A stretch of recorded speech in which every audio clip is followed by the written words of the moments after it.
know one way to spend this time. To spend this time. Only one way. I only know one way, baby. To live this, reaching my destination. One way to spend this time. They gon' feel me on this one. To spend this time. Only one way. Shabbat Shalom, Israel. It's your boy Solemn Prophet with another Shabbat talk. We got Joe and Jatina. We might have a few other people come in a little bit. We'll see, most high willing. But we got the clan. That's why they got Shabbat talk backgrounds, because they part of the clan. You feel me? Go ahead and introduce yourself to the folks who haven't seen y'all yet. Hi, Joel. We're gonna have a good little discussion here, going through the scriptures, and hopefully it's edifying for everyone. Salakia. I say Brother Joe because I'm used to calling him Brother Joel. This is Professor S right here. Professor S. Look at the name. Professor S in the building. It's your boy. It's your boy. Shalom. Shalom, family. This is Jatina Harris. I'm joining the Shabbat talk today. I always love these Shabbat talks. God. So let's get to it. So, let's go. Oh, hi there. So today we're gonna talk about what we were supposed to talk about last week, and it is the topic of Ruth. And I'll give you a quick backstory as to how we got to this topic, because I feel like, it's very valid in regards to where we at now. So I stumbled upon a Facebook post from an Ak on Facebook, and he was saying that Ruth was actually an Israelite. Now, I hadn't heard, I've heard it before that Ruth is an Israelite, but nobody has ever given me like a thorough breakdown. It's always just been, they're trying to make everybody in the scriptures an Israelite, whether it be Ruth, whether it be Cornelius, or whoever in the scriptures. So a lot of that I ignore, but he kept posting it, and I was going onto the post and looking at the comments, and people were real like upset, like they was going at his neck about it. Oh, brother, you in error, da da da da, And you know me, man. Listen, I don't throw flames to the fire. And if I'm interested in the topic, I'm gonna examine it, right? I'm gonna look into it. So he was in the comment thread with another brother, and the brother was telling him how he was wrong.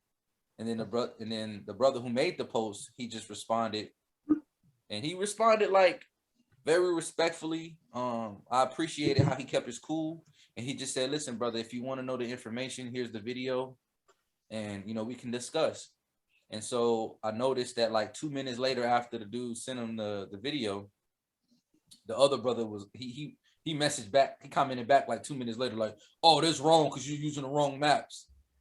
So I was like, "Oh, this video got some maps in it, right?" So okay, he really did some digging, and I was like, "I'm gonna give it a look." So I commented on the post before I even watched the video. I said, "Listen, brother, I can't say that I agree with you right now, but what I'll do is I will give it a look-see, and I'll go check it out for myself, and I'll get back to you." So I go to this link, I watch the video, and the video, listen, let me tell y'all about this video. We're gonna watch this video. We're gonna go through this video. And the video is thorough, it's well thought out, well organized, well planned. The originator of the video, the creator of all that content, did an amazing job explaining, did an amazing job narrating and showing like the visual representation of what was coming out of the scriptures. And it was very compelling. I have to tell you, it was very compelling. I almost repented. Because I'm of the understanding that Ruth was a Moabite, not an Israelite. But I can tell you that video was very good. And so, I went to Professor S down here and was like, "Yo, you gotta see this video. You gotta see this video, and we gotta chop it up, because we need to get to the bottom of this matter. Because once I watched it, I'm like, yo, the jury is out. I am no longer 100% believer that Ruth was a Moabite after watching this. So so my ox checks the video out. He watches it. He messages me back, and I'm telling you, this was the topic of discussion for a whole week. Yeah, We it was like a messaging each other back and forth. We doing research. We looking at scriptures and all of this. We going back and forth on it. And because when he saw the video, he was like, you know, this video is compelling. And I actually watched it like 3 times, I think. Wow. Because I was like, man, this is you know, yeah. So I've seen this happen on countless platforms, and I don't want this platform to be like those others. I believe in fairness, you know what I'm saying? Obviously, worshiping the Most High above all, but fairness. And I've seen topics where the person that's, you know, in charge of the content, whatever, the channel, whatever, they'll tell you what their stance are on whatever topic is being discussed.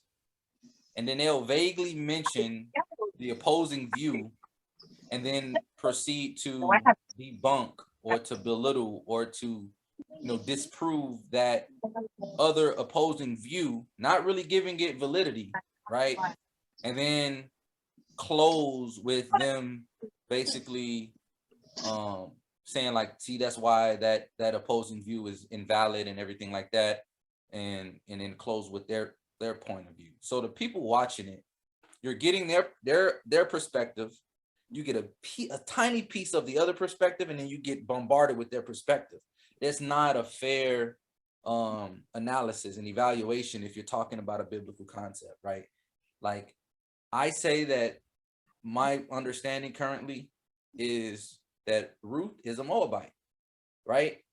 But this opposing information was very compelling. That's why I have to give this brother his flowers for all of his scholarship and everything that he put into making this video and presenting this information from his understanding, right? So I have to acknowledge that, even though I don't, at the end of the day, I don't agree with it. I absolutely have to acknowledge it.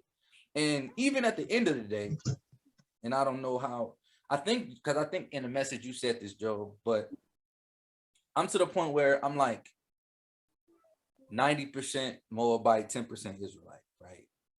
Maybe some new information, a new book comes out, you know what I'm saying, that they find in a cave or a cavern somewhere, and it has some, you know, some old manuscript with an older translation, and it changes our minds or something like that. But right now, I'm majority leaning towards the Moabite side of the house. But this video was legit. It was good. That's why I'm giving y'all this opening right now, because I want y'all to understand how in-depth this video was. Yeah, and it was very very scholarly. He definitely put a lot of study into it. And I appreciate that. Even if I end up not in full agreement, I still appreciate the effort that was put into it. You know? Even with the inconsistencies, and we'll go through the video and we'll point out some things. But what I want you guys to know is that like the brother is legit. His brother's legit. And so at the end of the day, you may agree with us, you may agree with the brother who made the video, and that's completely fine. We're not here to persuade you either way, right? This is Shabbat talk. We're here to talk, we're here to discuss, we're here to get in the scriptures and let the Ruach lead. So without further ado, let's go ahead and get into this video.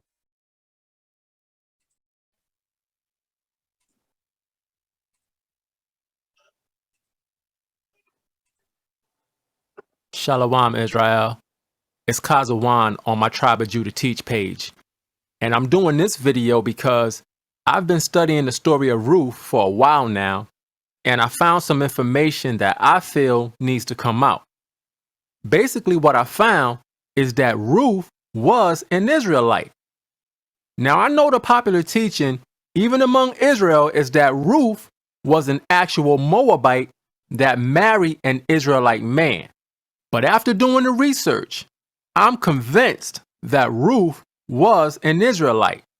And I honestly believe that if you watch this whole video, you will be thoroughly convinced for yourself that Ruth was an Israelite. So let's begin. This is Ruth 1. All right, so I'm gonna be pausing it throughout the video, and you guys chime in as well as you see fit. It's free reign. If the video is playing and you want it paused, just chop on in. Just say, hey, can you pause it? And I'll pause it, and then we can discuss, and then we can continue on with the video. First off, can y'all see my mouse moving? Yeah. Okay, I want to make sure because I'll be pointing to certain things on the screen. The brother seems real knowledgeable right out the gate. This is my first reaction video, actually, I think. So this is gonna be new territory for me. But he seems knowledgeable right out the gate. And I can only say this after I've watched it before. Listening to it on the playback, when he says, you know, he has some information he feels needs to come out, and that the information alluded to Ruth being a Israelite as opposed to a Moabite. And then where a red flag goes out for me is when he says, at the end of this, you will clearly see that Ruth was an Israelite as opposed to being a Moabite. No matter how compelling the evidence that you have that you're about to present is, no matter how compelling it is, what you don't want to do is you don't want to give those types of persuasive cues saying after this, you will be thoroughly convinced that such and such, such and such. You kind of want to go with like, yo, after I give all of this information, after you reviewed it and looked into it, make the decision for yourself. You could say, I hope that you can, you know, take my perspective or agree with me at the end of it. But I don't know if saying that they will do it, it's kind of persuasive. It's kind of putting that mental, psychological seed, planting that seed and engaging with the reader. Because everybody that's watching these videos, not everybody is a scholar. Not everybody's going to go back and research. A lot of people is going to watch this video and the buck is going to stop right there. So it's important when we present this stuff, when we teach these things, that it's important that we remain objective, even though we are clearly coming from a certain perspective. You got to give the reader the opportunity to form their own opinion about whatever the information is being presented. Yeah, and I will always tell anyone, if I'm studying, or even if I am attempting to persuade them to a certain belief, I will always tell them, don't just believe me. You know, look into it for yourself. I don't want anyone to just take it just because I said. You know what I'm saying? My opinions have changed over the years. My beliefs have changed about various things, and if I had told someone something that I no longer agree with in the past, and they went and believed it just because I told them, you know, I'd be like, man, I really messed up there. You know what I'm saying? So. All right. 1 and 1. It says, now it came to pass in the days when the judges ruled that there was a famine in the land, and a certain man of Bethlehem, Judah, went to sojourn in the country of Moab, he and his wife and his 2 sons. Now people read this verse and they see that Ruth was from the country of Moab, and they say, see, Ruth was a Moabite, and they close the book. But when you read the history in the Bible of what happened to Israel before the time of Ruth, you end up with a different conclusion about Ruth. Also, if you were able to see the different lands that the Bible talks about leading up to the time of Ruth, you would clearly see that she was not a Moabite by blood, and that she was actually an Israelite. So today, I'm going to give you the history and show you these places on a map so that you can see for yourself who Ruth was. Shalom, sis. Shalom. Cousin. Shalom. So what we doing? We talking about Ruth today. We going through a video. This brother made a video, and he basically said, based off his research, that he found out that Ruth was an Israelite, not a Moabite. So we're going through the video, and then we are having open discussion and everything regarding that. Okay. The history before the time of Ruth is the key to understanding the book of Ruth.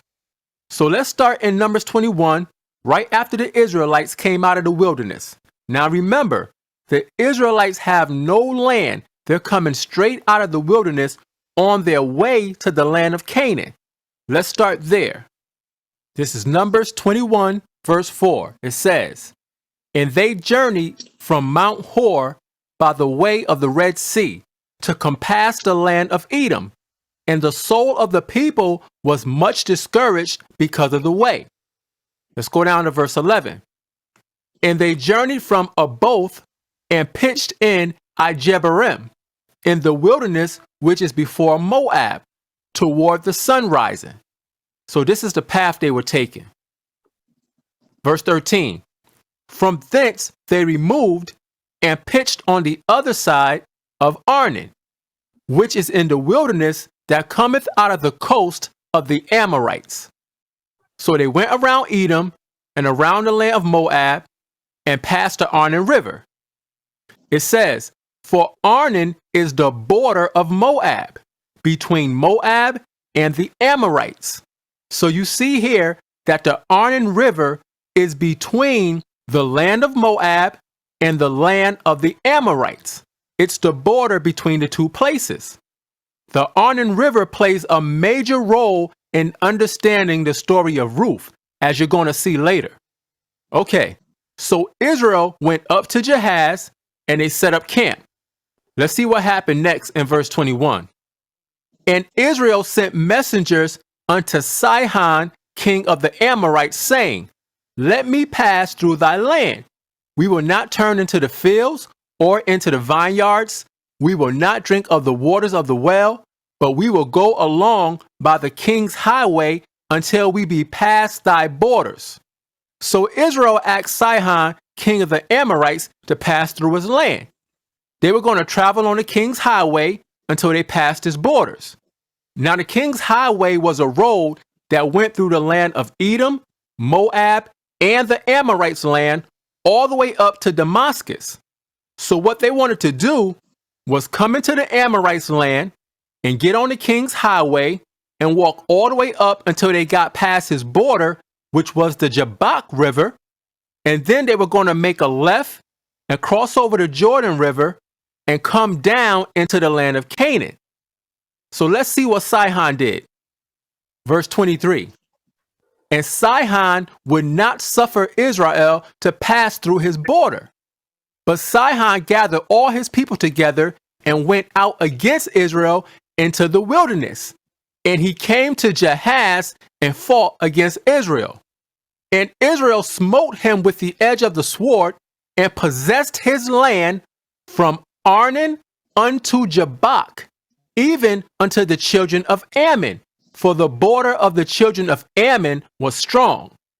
And Israel took all these cities, and Israel dwelt in all the cities of the Amorites, in Heshbon, and in all the villages thereof." So Israel defeated the Amorites and took all of the Amorites' land. In verse 24 it says, "They took all the land from the Arnon River unto the Jabbok River." Verse 25 says that Israel took all the cities of the Amorites in Heshbon and in all the villages thereof. So Israel took all this land from the Amorites. This land was now Israelite territory. Now here's where it gets interesting. Watch this. In verse 26, "For Heshbon was the city of Sihon, the king of the Amorites, who had fought against the former king of Moab and taken all his land out of his hand, even unto Arnon." So wait a minute. What does this verse tell us? It says, Sihon, the king of the Amorites, who had fought against the former king of Moab and taken all his land out of his hand, even unto Arnon. So that means that all of the land that the Amorites had, that land used to belong to the Moabites. So the territory of the Moabites used to look like this. The Moabites' territory used to go from the Zered River all the way up to the Jabbok River. But when Sihon, king of the Amorites, came against the Moabites, he took all of their land from the Arnon River up to the Jabbok River. See that? That's why when you look at different maps, you see that even though this land belonged to the Amorites, there is still a small section of land inside the land that belongs to the Amorites that is called the Plains of Moab. Why? Because all this used to be Moab's land. But the Amorites came and took it away. Now this is very important to understand. Let's go down to verse 29. It says, "Woe to thee, Moab! Thou art undone, O people of Chemosh. He hath given his sons that escaped and his daughters into captivity unto Sihon, king of the Amorites." So when Sihon, king of the Amorites, took all this land from the Moabites, he put all the Moabite men and women and children that were living in this part of the land into captivity. Now you have to understand, this is very important. You have to understand that Sihon didn't capture the Moabites that were below the Arnon River. Those Moabites didn't go into captivity. They stayed below the Arnon River. And the Arnon River became the border between Moab and the Amorites, as we read earlier. See, all this is very important in order for you to understand the story of Ruth. Now, we already read that Israel came and took all this land from the Amorites. So this land became Israelite territory. So let's see what Israel did when they took this land. Does everybody watching understand what's happened so far? Yes. Yes. Okay, copy that. Israel came around Edom and Moab, asked to pass through the land of the Amorites, and the king, instead of saying no, just decided to attack them and then got whooped and lost his land. So pay attention to what's coming up next, because this is going to be one of the first red flags of the video. This is Numbers 22:1. "And the children of Israel set forward and pitched in the plains of Moab on this side Jordan by Jericho." So Israel set up camp here in the plains of Moab. Now notice, the plains of Moab are not down below the Arnon River where the actual Moabites are. The plains of Moab are totally separate from the land of Moab. And this is where Israel set up camp. Verse 2. "And Balak, the son of Zippor, saw all that Israel had done to the Amorites." Balak was the new king of Moab, and he saw what Israel did to the Amorites because he was down here in the land of Moab below the Arnon River when it happened. We know he was down here because if he was up above the Arnon River, then Sihon would have put him in captivity with the other Moabite captives. Verse 3. "And Moab was sore afraid of the people because they were many, and Moab was distressed because of the children of Israel." So the Moabites down here below the Arnon River were afraid because they thought Israel was going to cross the Arnon River border and take away their land like they did to the Amorites. So we see that the actual Moabites were in the land of Moab below the Arnon River. Okay, let's put together what we learned so far. So the Amorites invaded Moab, and they took all the land above the Arnon River from the Moabites. Then they put all the Moabites that were in that part of the land into captivity. Then Israel came and took the land from the Amorites. So what happened to the Moabite captives when Israel took over the land? Well, Moses tells us in Deuteronomy 2, verse 32. This is Moses talking. He said, "Then Sihon came out against us, he and all his people, to fight at Jahaz. And the Lord our God delivered him before us, and we smote him and his sons and all his people." Moses said that Israel killed Sihon, his sons, and all his people, meaning every Amorite that was in that land at that time got killed. But you're not about to just cut it. Tina, can you mute your mic?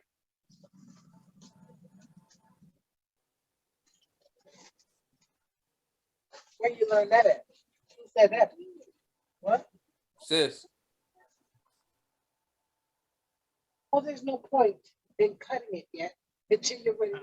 I think you can actually mute someone if you're the host too. try. Let's see, participants. Oh, there we go. Look at that.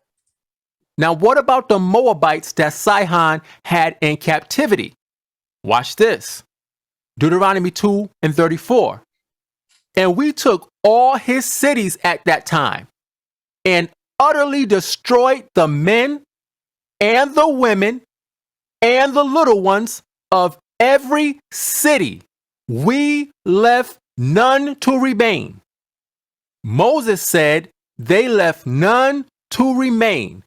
They killed every man, woman, and child in every city. The Amorites and the Moabite captives were all killed. Therefore, we know that there were no Amorites or any Moabites at all above the Arnon River. This was all Israelite territory. Watch this. All right, so this is the first red flag. First red flag. You can go to over here. All right. Joe actually pointed this one out. Joe, you wanna take up? Yeah, actually, tell you what, I can pull that up on my. I have it if you want it. Oh, do I you? have it already queued, but since you came up with it, you know what I mean. Since you found it. Oh yeah. All right. So yeah, I'll read it here. It was Deuteronomy 2:9, right? Let's see. Hold on. So, Where's it at? I did have it. Maybe I closed it. You said it was Deuteronomy what? 2:9.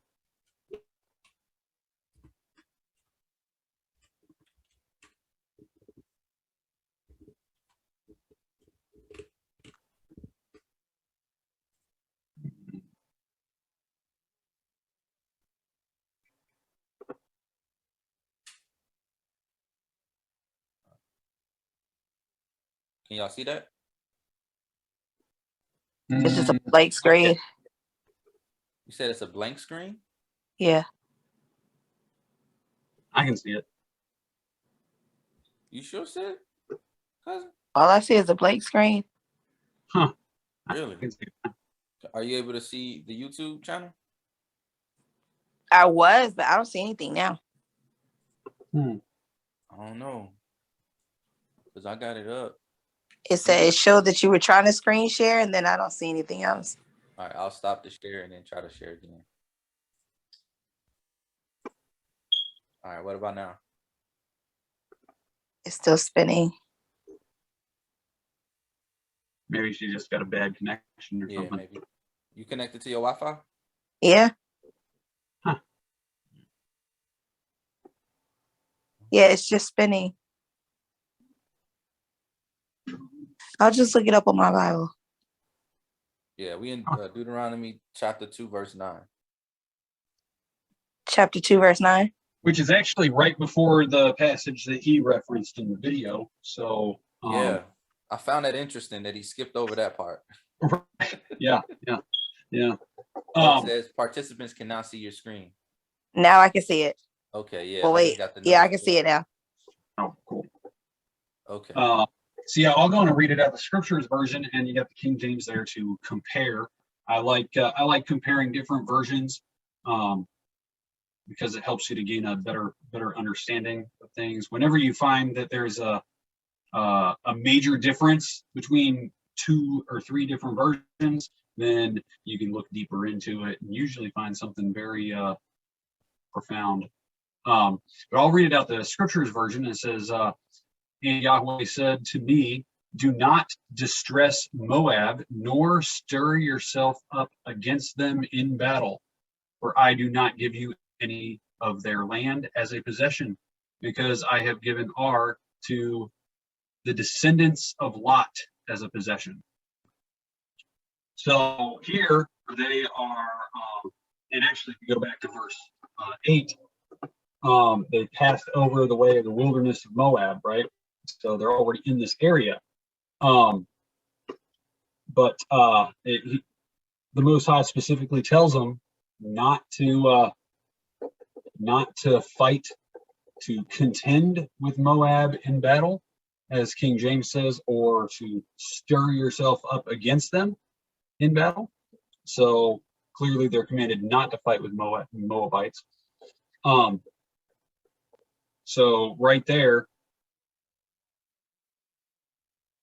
if there was Moabite captives in that area, which I would say he's probably correct on that, that's in scripture. They wouldn't have fought against the Moabite captives, I would think, because right here it says not to, not only that, but captives usually don't like being captive, and they more than likely, when they saw Israel coming in and slaying their captors, they probably were like, oh, let's also help against them or whatever, or maybe just they went off and ran off and hid. They're like, hey, someone's getting our captors. I don't like these people either, so I ain't gonna. So I doubt very seriously that all of the Moabites in the area were killed by Israel because they were commanded not to fight against the Moabites. No. Absolutely. So yeah, that's where the first red flags come in for us, right? Up until this point, he's giving you history. He's backing it up with scripture. He even has the map and the visual diagrams. But I think he either forgot about this verse, looked over this verse, didn't see it, or maybe he just ignored it. I don't know.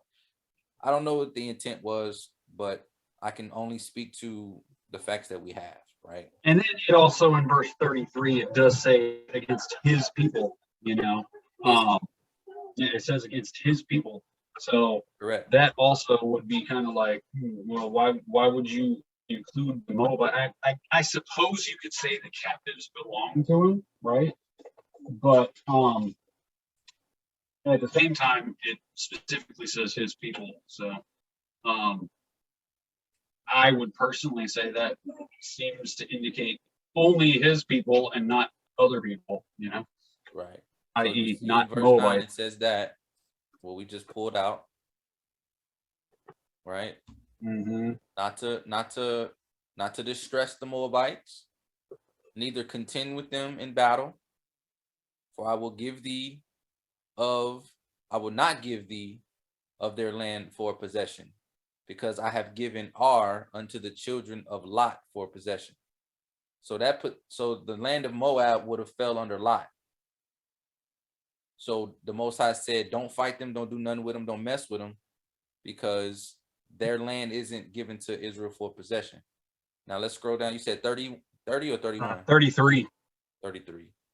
So in 33, it says, and the Most High our Elohim delivered him before us, and we smote him and his sons and all his people, right? And then it says he took all the cities at that time, utterly destroyed the men, the women, and the little ones of every city. We left none to remain. This, if you read it in context, this is talking about the Amorites. It says we smote him, which was the king of Sihon, yeah. What's his name? Sihon. Sihon. So we killed King Sihon, and his sons, who would have been the princes, and all his people. All his people is the citizens of the land of the Amorites. And then it continues on, and it says, we took all his cities at that time and utterly destroyed. Here we go. The men and the women and the little ones of every city, we left none to remain. This is just going into further detail of what all his people is. All his people is the men, the women, the little ones of every city. Well, what cities are they talking about? All his cities at that time. All these cities belong to the Amorites. This context is talking about the Amorite people. This isn't mentioning anything about Moabites. What happened here is he read this and he lumped Moabites in with it because it said all his people and the men, the women, and the little ones of every city. We left none to remain. The none to remain is what he's focusing on. However, you got to read in context. It's not talking about the Moabites that were held captive. It's talking about the Amorite people, because the Moabites didn't attack Israel. The Amorites did. So this is something to keep in mind as we move forward. Or don't keep it in mind, Formulate your own opinions, but continuing on. This, Deuteronomy 3, verse 1. Then we turned and went up the way to Bashan. And Og, the king of Bashan, came out against us, he and all his people, to battle at Edrei. So after Israel took the land from the Amorites, they went across the Jabbok River into Bashan, and they fought against King Og at Edrei.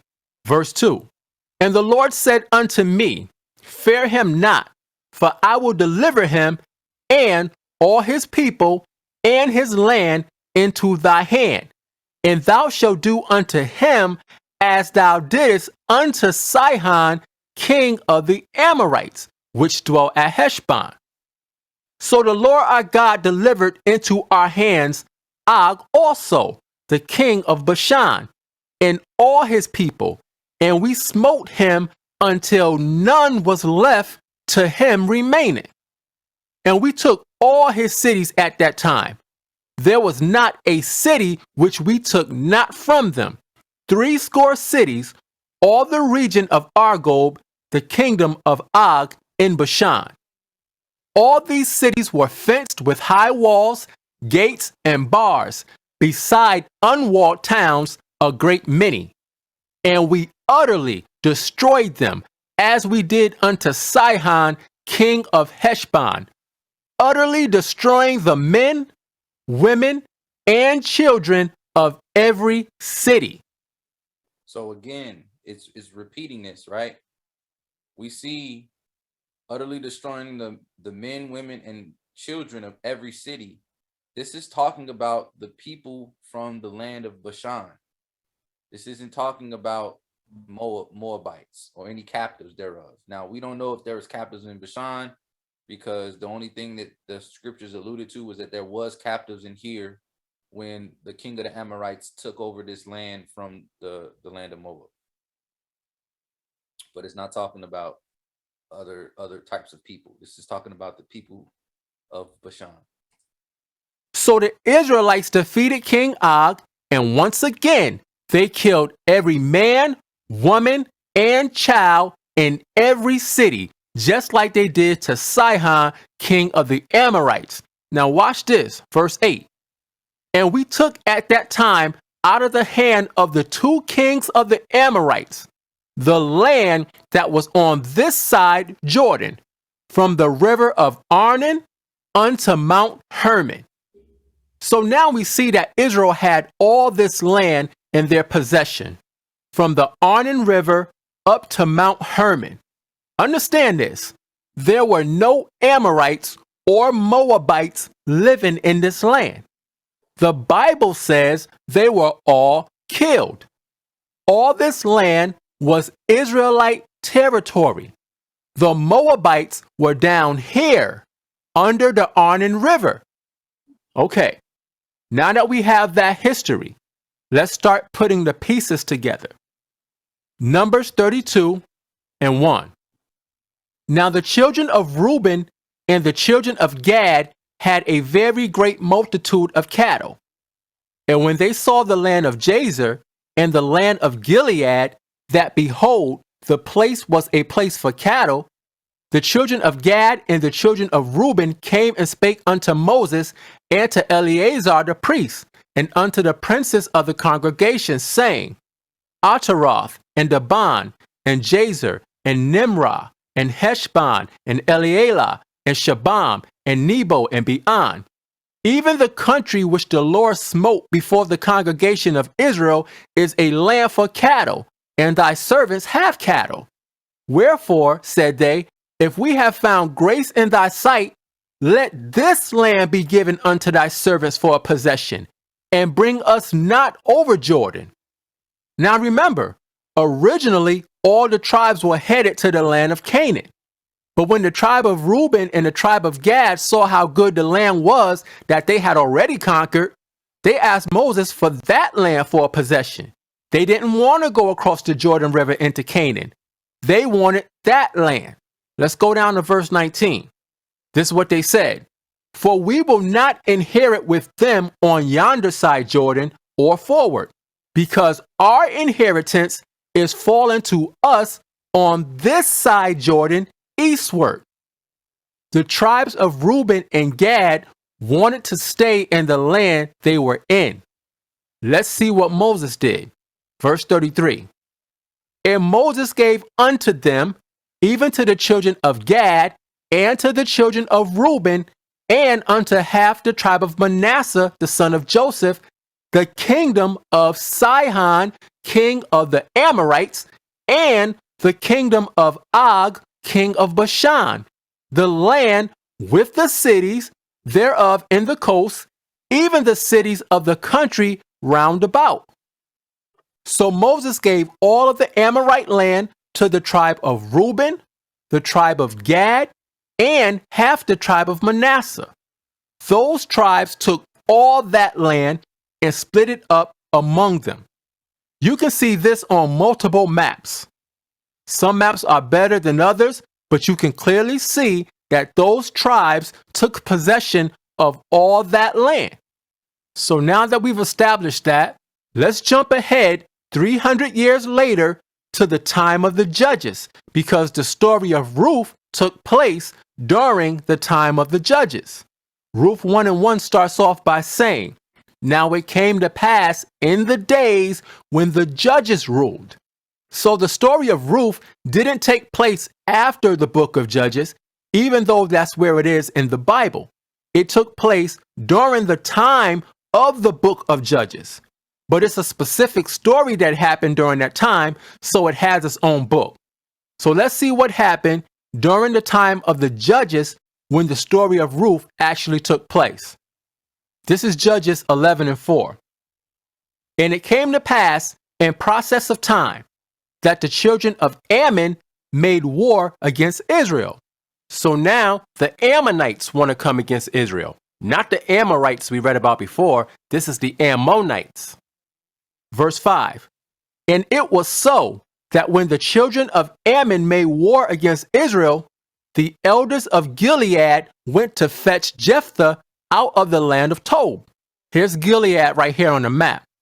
So the elders sent for Jephthah because he was an Israelite warrior, and he came. Let's go down to verse 12.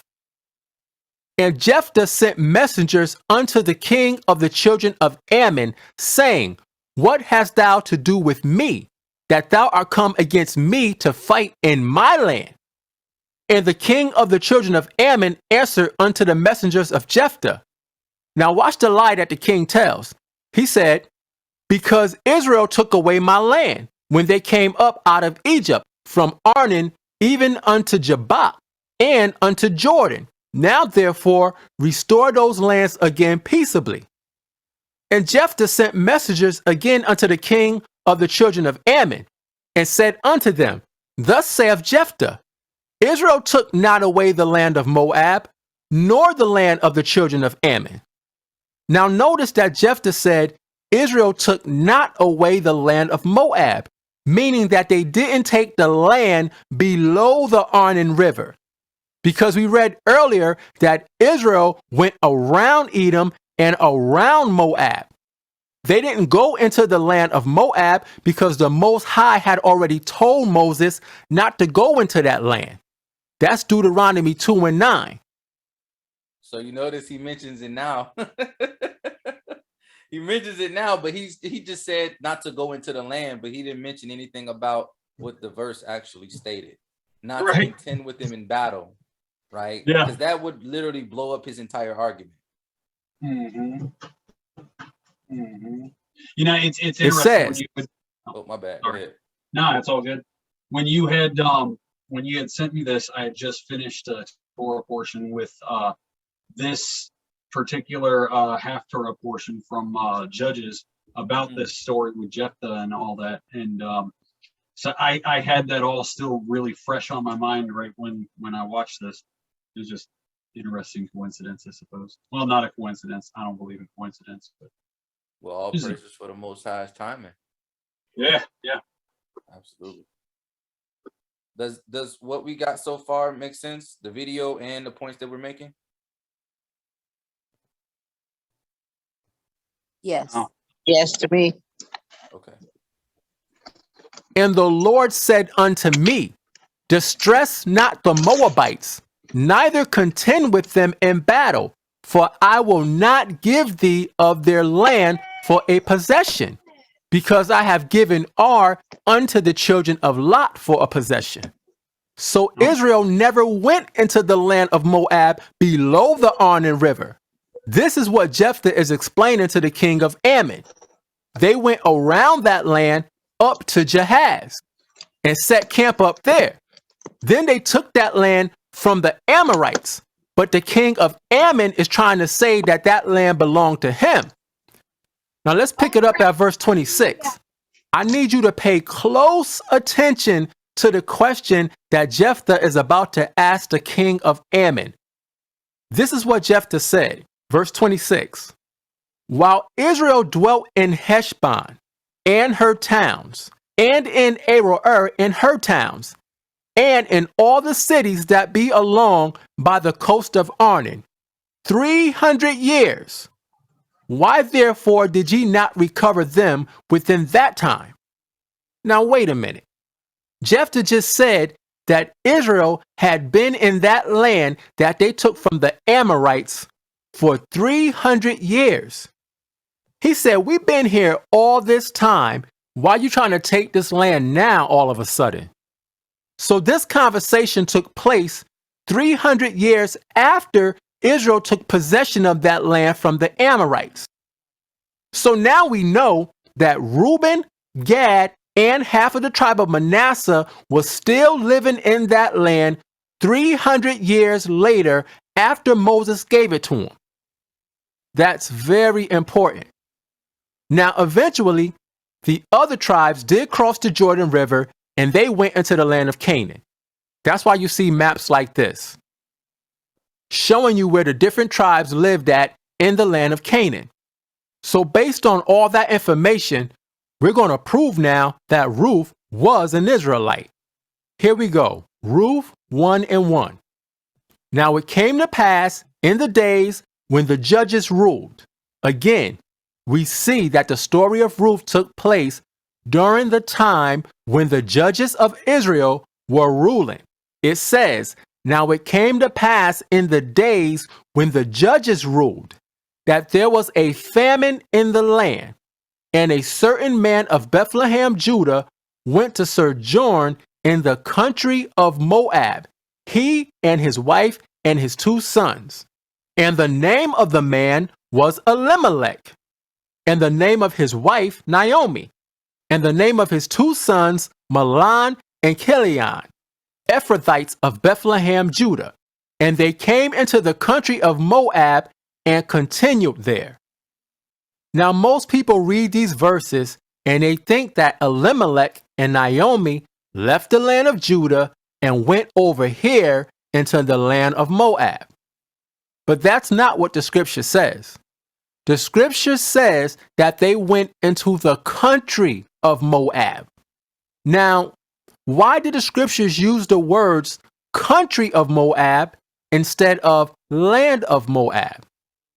See, what you're about to find out is that the country of Moab is not talking about the land of Moab below the Arnon River. The country of Moab is talking about the plains of Moab up here on the east side of the Jordan River in the land that was given to Reuben.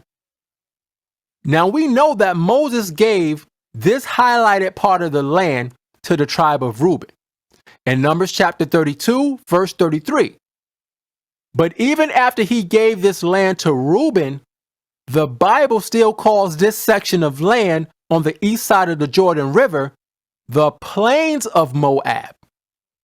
The name of this section of land did not change when Reuben got it. Watch this. Numbers 33 and 50.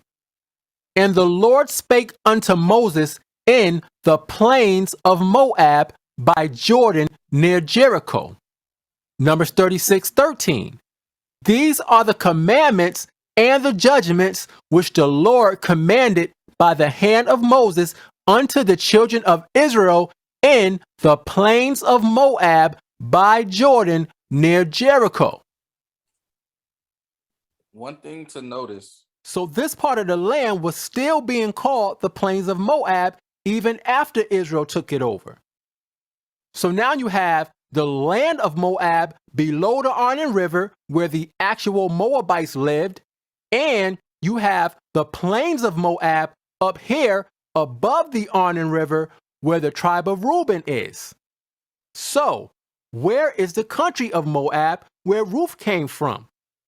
Is it up here or down there? Let's see. Numbers 21, verse 17. Then Israel sang this song. Spring up, O well, sing ye unto it. The princes digged the well, the nobles of the people digged it, by the direction of the lawgiver with their staffs. And from the wilderness they went to Mattanah, and from Mattanah to Nahaliel, and from Nahaliel to Bamoth. Now watch this, verse 20. And from Bamoth in the valley, that is in the country of Moab, to the top of Pisgah, which looketh toward Jeshimon.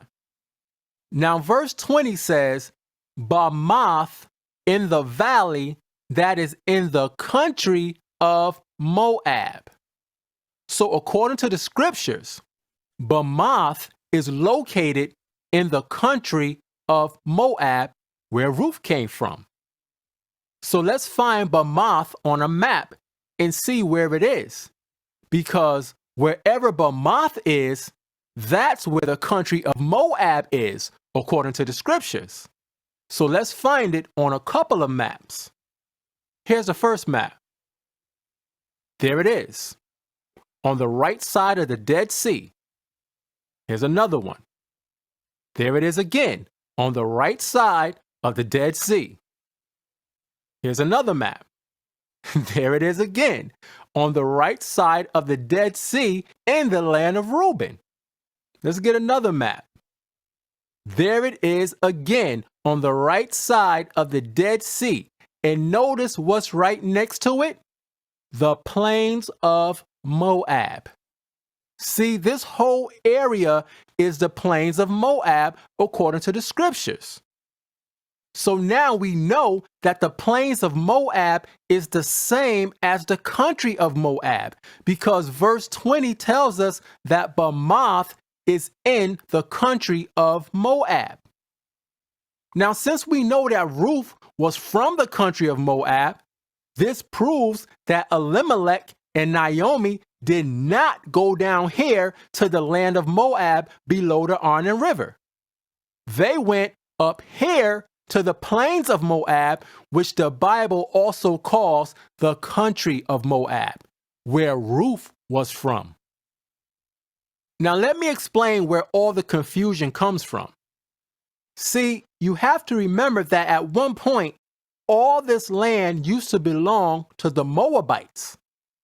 Now, even though the Amorites took this land, and then Israel came and took the land from them, sometimes the Bible still calls this land above the Arnon River the land of Moab. Watch this. Deuteronomy 34, verse 5. So Moses, the servant of the Lord, died there in the land of Moab, according to the word of the Lord. So here it says that Moses died in the land of Moab. It says that because this land originally belonged to Moab. But watch this. Let's go down to verse 8.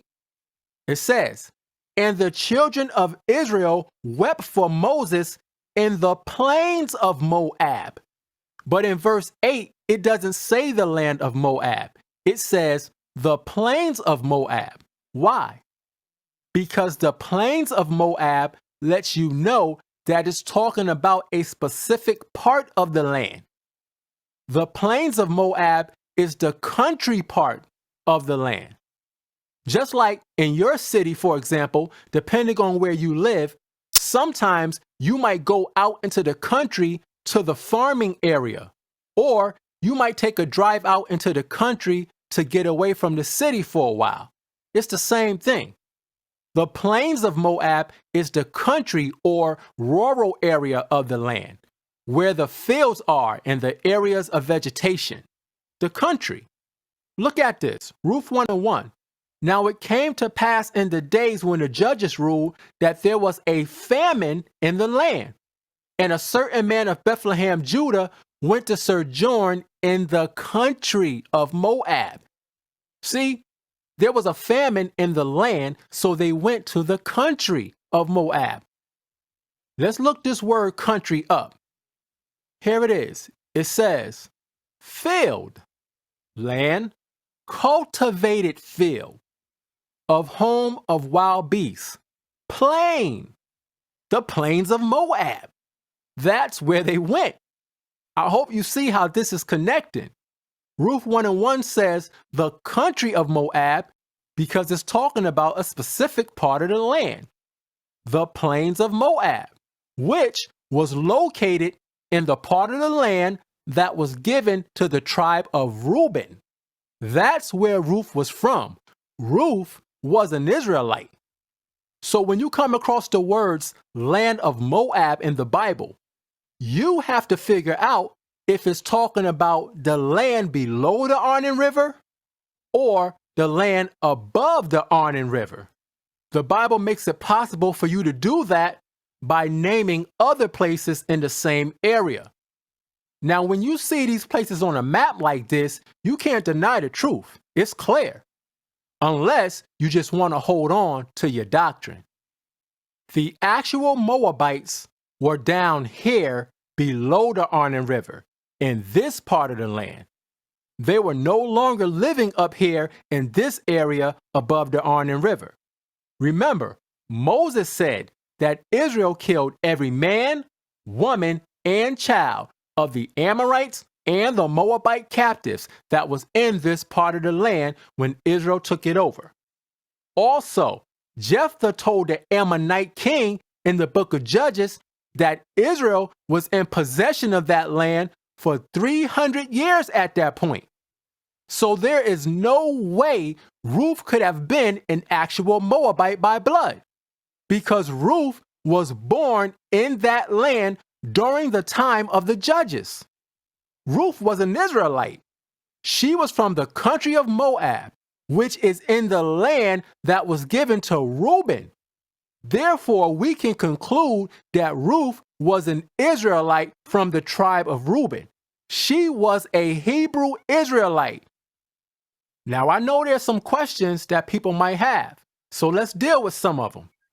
The first question people might have is this: if Ruth was an Israelite, then why does the Bible call Ruth and her sister women of Moab? So let's deal with that.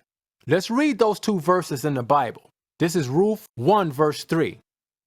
And Elimelech, Naomi's husband, died, and she was left and her two sons. And they took them wives of the women of Moab. The name of the one was Orpah, and the name of the other Ruth, and they dwelt there about 10 years. So the scripture says that they took them wives of the women of Moab. Now, when you look at this phrase, women of Moab, it's important to know that this phrase, women of Moab, is only used once in the whole entire Bible. It's only used once in this verse when referring to Ruth and her sister. In the other cases, when the Bible deals with Moabite women, it refers to them as daughters of Moab. But here in this one particular verse, we see the words women of Moab. We have to pay attention to these little differences because it's a reason for them. So let's look and see what the difference is between the daughters of Moab and the women of Moab. Here we go. What is a daughter of Moab according to the Bible? Let's look at Isaiah 16:2 in the Blue Letter Bible so that you can see this verse broken down with the concordance numbers. These numbers allow you to see what the Hebrew words are instead of the English, and that's important because the scriptures were originally written in Hebrew. Now, as Israelites, we don't get caught up in the Strong's commentary, but it is important to see what these words actually are in the Hebrew. Okay, so right here in Isaiah 16:2, you see that it says, the daughters of Moab. Now, when you click on the word Moab here in reference to the daughters of Moab, you see that it's Strong's number 4124, and the Hebrew word is Mawa'ab. It says Moab. It means of his father. Now, number 1 says a son of Lot by his eldest daughter. So number 1 is dealing with the actual man whose name was Moab because he was the son of Lot. But we're looking to find out who the daughters of Moab are. So let's look at number 2. It says, the nation descended from the son of Lot. Moab was the son of Lot. So number 2 is dealing with the nation of people that came from the seed of the man Moab, the actual blood descendants of the man Moab. So the female blood descendants of Moab would be the daughters of Moab. That's clear. Number 3 says, the land inhabited by the descendants of the son of Lot. Again, Moab is the son of Lot. So number 3 is dealing with the actual bloodline Moabite descendants of the man Moab. Notice that the words descendant and descendants are used to describe the daughters of Moab because these are the female blood relatives of the man Moab. Now, that's the daughters of Moab. Now watch this. Let's go to Ruth 1:4 and look up women of Moab. Here it is. Now when you click on Moab in this verse, you can see that it's a different number. This Moab is Strong's number 4125. Not only is it a different number, it's also a different Hebrew word. This is the Hebrew word Mawa'abya. See, when we looked up the daughters of Moab, they gave us Mawa'ab for the word Moab. But when we look up women of Moab, they give us Mawa'abya for the word Moab. Why are they using 2 different Hebrew words for the same English word? Let's find out. When you look up the women of Moab, Mawa'abya, it says Moabite, and it means from father, what father? Okay, let's see what a Moabite is. Number 1 says, and citizen of Moab. And number 2 says, an inhabitant of the land of Moab. Now notice that it says nothing at all about being a descendant here. All it says is an citizen of the place Moab or an inhabitant of the land Moab. So any woman who lived in a place called Moab was considered to be a woman of Moab. It didn't matter what race you came from. So just to pause it here, I don't know if you want to tackle this one, Joe, but I love his vigor. I love his vigor. So he goes into the first definition and breakdown, which was 4124, which was Mawa'ab, the Hebrew word Mawa'ab. And Mawa'ab is talking about a descendant of Lot. And Lot was an Israelite, right? He was the nephew, I believe, of Abraham. And so you see the words daughters of Moab is talking about a descendant from Lot. Now,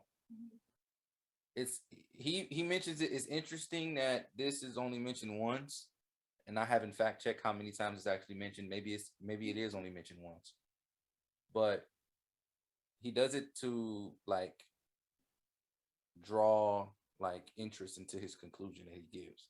If you look here, it says Moabite. It says from father. What father? And then number 1 says a citizen of Moab. And then number 2 says an inhabitant of the land of Moab. Excuse me. So watch this. Look at the lexicon, right? This verse 4, right? That we looking at.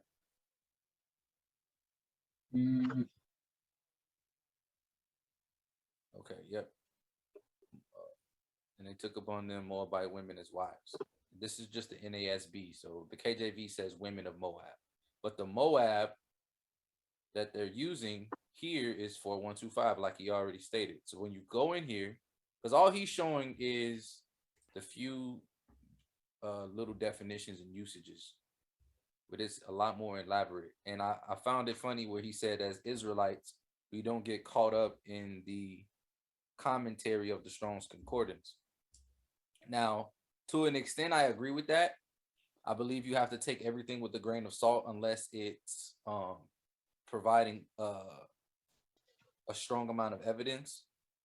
But we don't just ignore all of the stuff that's written in the Strong's Concordance. Because I'm gonna be real, a lot of Israelite doctrine comes from the commentary in the Strong's Concordance. So you can't take it here, accept it, and then whenever you don't find it fruitful to your point, disregard it. So I wouldn't say just cast out all the commentary from the Strong's Concordance. Yeah. But you see, it says down here in the definition, it says a descendant of Moab. Transliteration is just how it's pronounced in a different way. Moabi or Moabiyah or Moabiyah. Come down. Moab, Moabite, Moabites, Moabitess. Now, if you come down here, let's find Ruth. Let's find Ruth. Ruth 1 and 4. Right here. It's the feminine plural.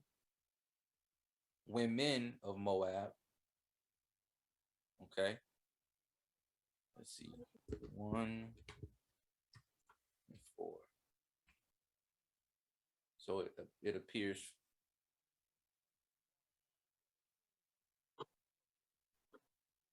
So it is a feminine plural, and then it's used in an adjective form. Now, so he was saying that 4125 is only used once there. Yeah. Okay. I'm looking at it here, and that same word is used in Deuteronomy 23:3. 29, 2 and 29 and 2 and 11. Mm-hmm. Ruth 1 and 22. Ruth 2 and 2. Ruth 2 and 6. Ruth 2 and 21. Mm-hmm. Ruth 4 and 5. Ruth 4 and 10. 1 Kings 11 and 1. 1 Chronicles 11 and 46. 2 Chronicles 24 and 26. Ezra 9:1, Nehemiah 13:1, Nehemiah 13:23. So it has a total of 16 occurrences. And actually, the same phrase there, women of, let's see, where is that? Women of the Moabites, right? And that's the same word, women of the Moabites, in 1 Kings 11:1, and it's clearly talking about not bloodline Israelites, because it's also got daughters of Pharaoh, Here, open. Ammonites, I'm Edomites, Zidonites, Hittites, all right there. And that's the same word there. And this is 1 Kings 11:1. Mhm. It says, but King Solomon loved women, foreign. So he's talking about foreign women. And this is talking about King Solomon. We just talked about King Solomon last week in regards to polygyny, right? Yeah. And how he married a lot of strange women or non-Israelite women, right?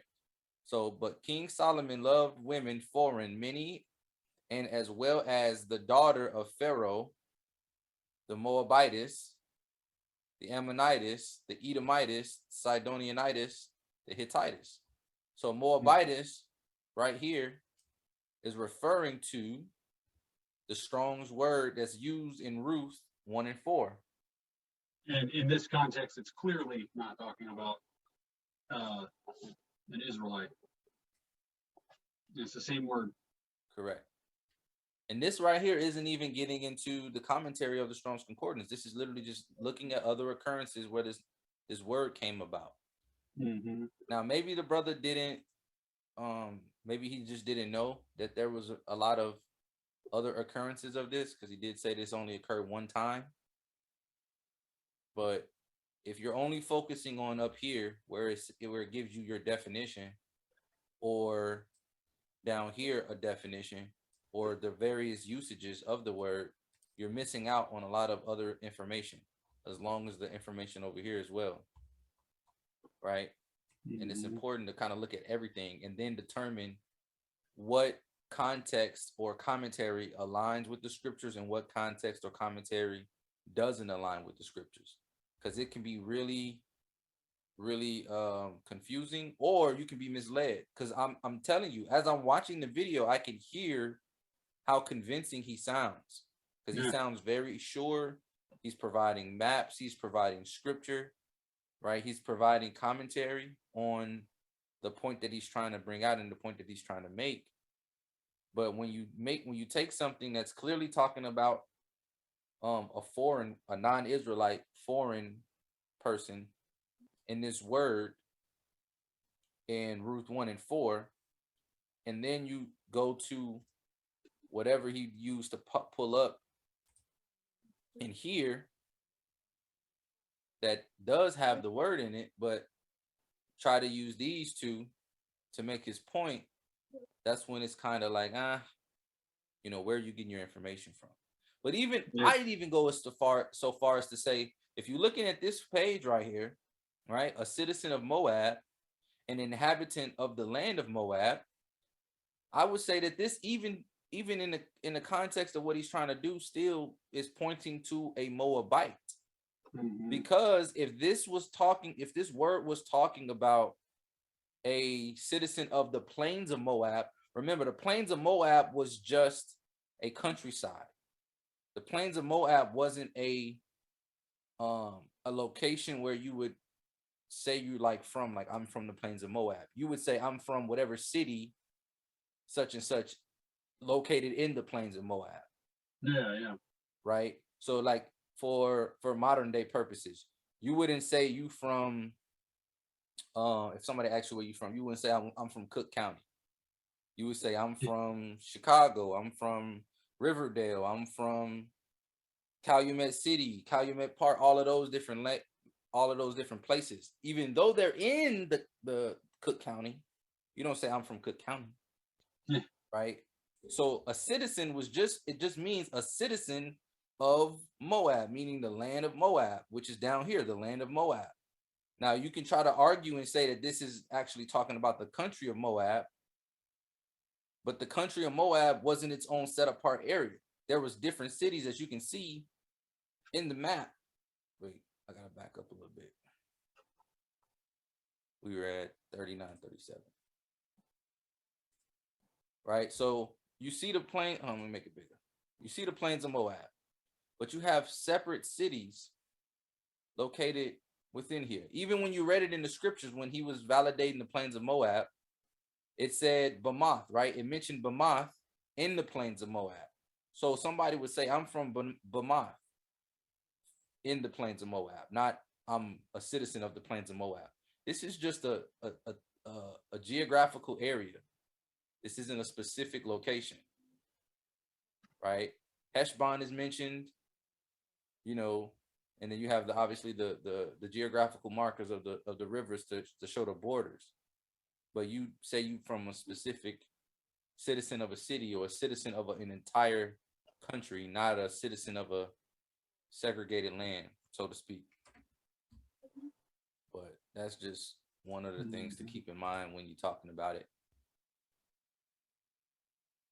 Because daughters of Moab is coming from this one, 41:24, which he did cover, but it has, you know, proper name of a people and territory, Moab, a son of Lot, also his descendants in the territory where they settled, from a prefixed syllable, a son of Lot, also his descendants in the territory where they settled. And then these are the usages: Moab, Moabs, and Moabites, right? But Moab is 168 times. And these are the various scriptures on the right-hand side that it also appears. Just to keep in mind. So it's important to do your scholarship and due diligence, but it's also important to make sure that you're narrowing down exactly what you're looking at. So let me go back to 39. Moab, like it did when we looked up daughters of Moab. See, daughters of Moab is a specific term that lets you know that those women were blood descendants of the man Moab. However, women of Moab are simply women who lived in a place called Moab. If Ruth was an actual blood descendant of the man Moab, then Ruth 1:4 would have said, and they took them wives of the daughters of Moab. But it doesn't say that.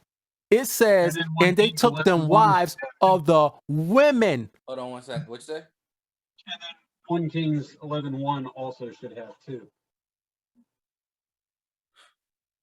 You said 1 Kings 11:1? Yeah. You said it says what? Well, we had actually just gone through it, but if he's making the argument here that if it meant blood descendants of Moab, then it would have said daughters of Moab, but the same word, and so he's saying if the reason it says women of Moab is because they weren't really blood descendants of Moab, but in 1 Kings 11:1, when it's talking about foreign wives, it uses the exact same word. So if you're going to say, in order, if she really was a descendant of Moab, it would have said that, then in this one, it would have, it should have also said it here too, you know? Mm-hmm. But it says women of Moab, same word as in Ruth. Yeah, so it's basically the opposite. Mm-hmm. So he's saying that that word is talking about, is not talking about a non-Israelite, but in fact is actually only referring to a non-Israelite. Yeah. So in 1 Kings, even if you look at verse 2, it confirms it, right? Go ahead and read verse 2 real quick. I don't have it pulled up. And I have it on the screen. there we go. I had to zoom down because I was looking all through this other, I was looking through my eSword on another part of the screen. Sorry. So yeah, verse 2, it says, of the nations concerning which the Most High said unto the children of Israel, you shall not go into them, neither shall they come unto you, for surely they will turn away your heart after their gods. And Solomon clave unto these in love. So it's clearly saying that it's that word there for Moabites, women of Moab, right?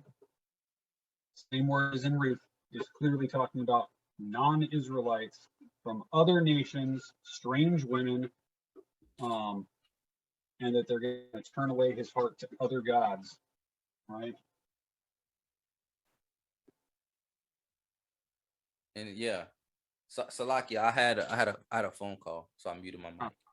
But yeah, in verse 2 it says, "Of the nations concerning which the Most High said unto the children of Israel," right? So he's talking about nations. We're talking about other nations because it's not talking about any type of Israelite. He says, "Ye shall not go into them, neither shall they come into you. And then they will do to you what happened to Solomon." And we already read last week when we talking about Solomon. They turned his heart away because he ended up following those worshiping false gods, worshiping the false gods of the wives and concubines that he had. Right? And this word right here, we already confirmed this right here is 4125, not 4124. So I would argue that this is talking about a non-Israelite almost every time it's mentioned. 4124 is talking about a descendant of Lot who was an Israelite. Another thing, if the brother's right, if the brother actually is right and Ruth was an Israelite, Ruth would be from the tribe of Reuben, like he stated. Well, instead of saying the daughter of Moab or a woman of Moab, or referring to her as a Moabitess, it would have just referred to her as a daughter of Reuben. Right. Yeah. Like, why do you have to be so cryptic in regards to covering up who somebody is? It's not that difficult.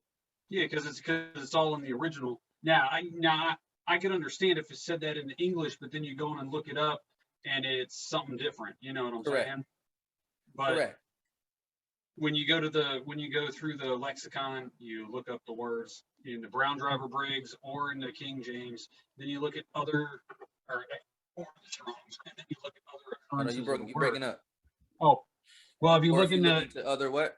If you look into Brown Driver Briggs or Strong's or the King James Concordance, you look at other usages of the word and what it clearly means in those usages, then it's gonna, show you what it really means, Yep. Because the English is gonna give you the handed down version of the various versions that it was translated from. Yeah. But those versions those languages that it was translated from are pulling from the original translation. So you're getting watered down, handed off secondhand information. So it's important to go to the origin words, which is why we go straight to the Hebrew in this instance. And you'll find it in the scriptures as you read and you do your studies.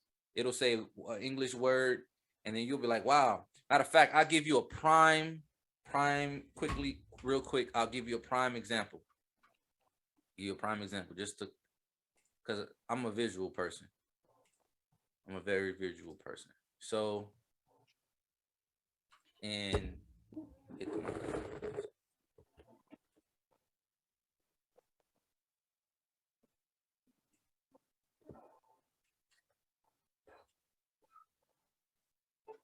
so in Isaiah 58, right? It says,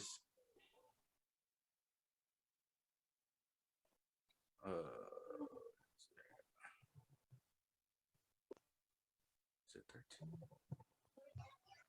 Yeah, verse 13.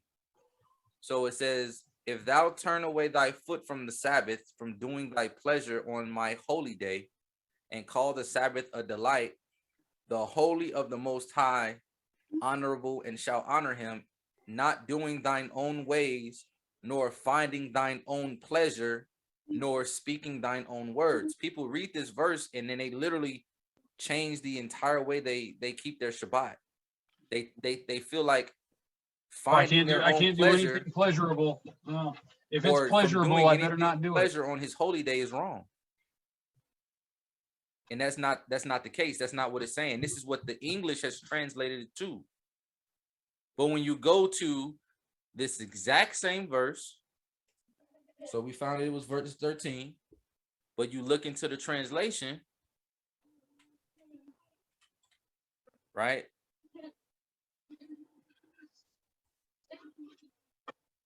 You see how it says your own pleasure here?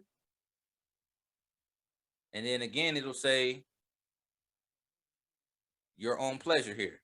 It's the same word for both instances, 2656. But when you go into it, right? Pleasure, delight, pleasure, delight, pleasure. See, case closed. No, it's not. You have to continue looking in. Ooh, excuse me. Excuse me.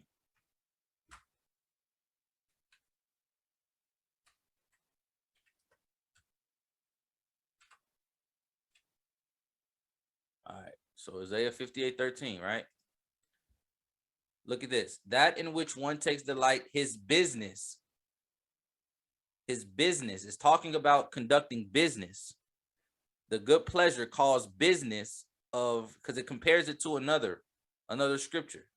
In Isaiah 53:10, Yahweh, it says Yahweh will prosper his hands. It's talking about conducting business. Look, it says here, doing thy affairs in the business of her hands. There's a time for every matter or affair. And in I have a Hebrew Tanakh as well, which is just the Old Testament in Hebrew with the English translation in it. And it literally doesn't even use pleasure at all. It literally says striking bargains in Isaiah 58:13. Like literally striking bargains. If you look into various other translations like the NIV and stuff like that, if it does say pleasure in it, there's a footnote at the bottom of the page that tells you that it's talking about conducting business. So don't just take what something says at face value in the English and automatically apply context to that. Because in the English, it's saying pleasure.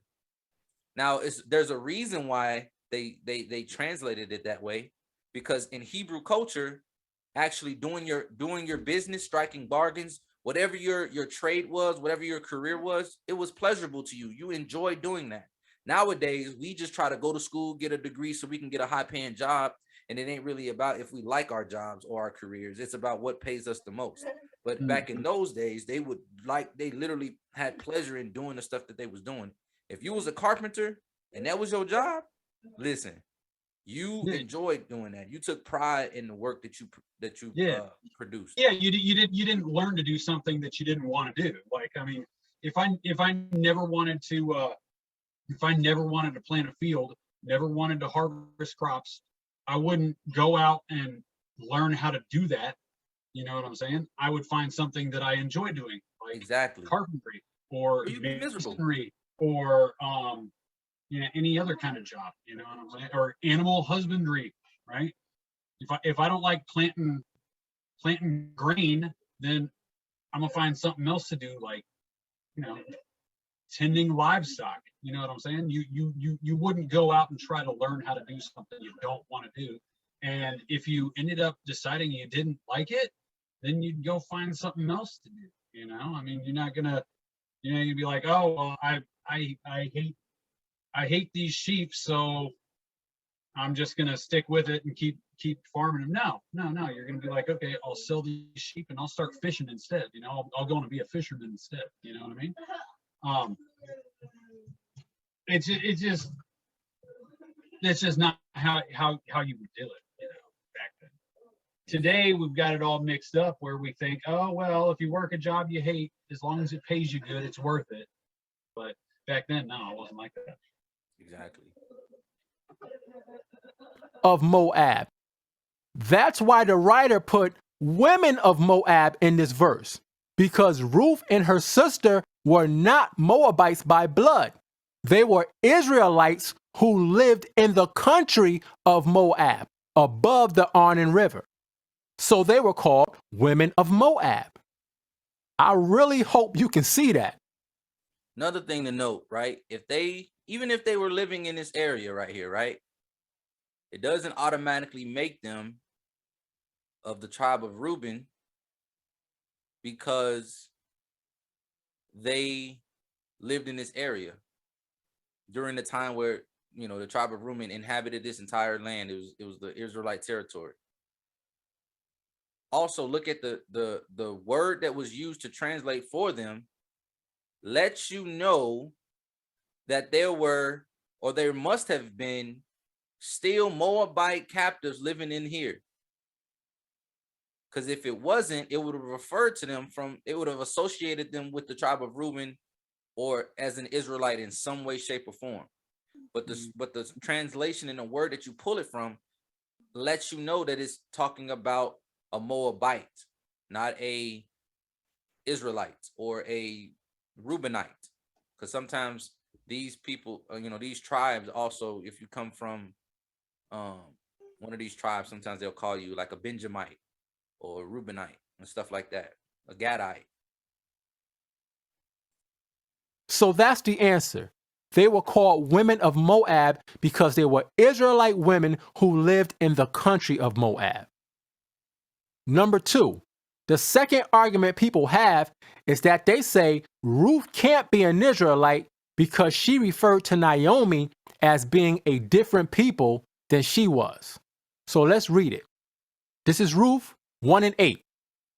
And Naomi said unto her 2 daughters-in-law, Go, return each to her mother's house. The Lord deal kindly with you as ye have dealt with the dead and with me. The Lord grant you that ye may find rest, each of you, in the house of her husband. Then she kissed them, and they lifted up their voice and wept. Here it is in verse 10. And they said unto her, Surely we will return with thee unto thy people. So we see Ruth telling Naomi that she wants to go back with Naomi to Naomi's people. Okay, let's explain what this means. First, we have to establish something. Where was Naomi going back to? Look at verse 7. It says, Wherefore she went forth out of the place where she was, and her 2 daughters-in-law with her, and they went on the way to return unto the land of Judah.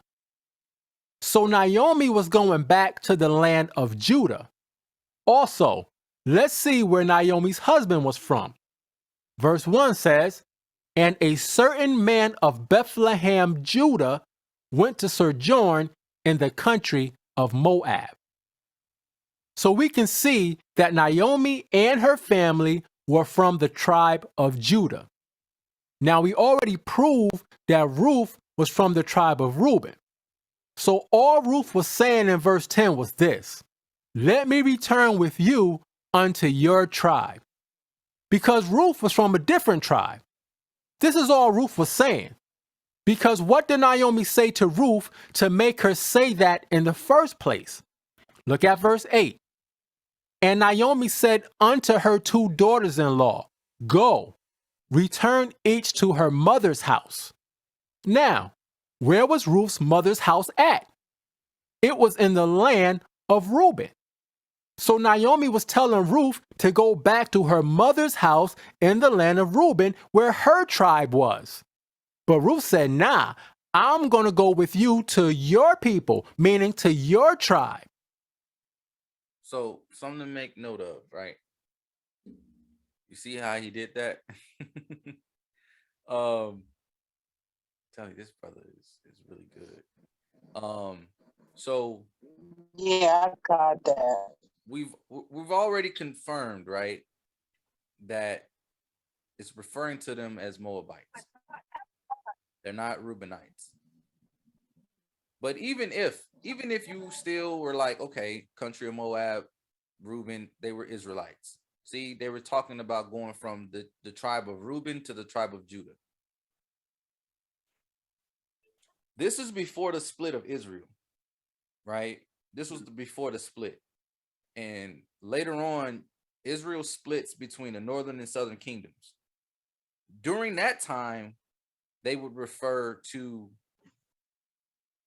other tribes who were a part of a different kingdom than them, as like going back to their land, going back to their tribe type of stuff, right?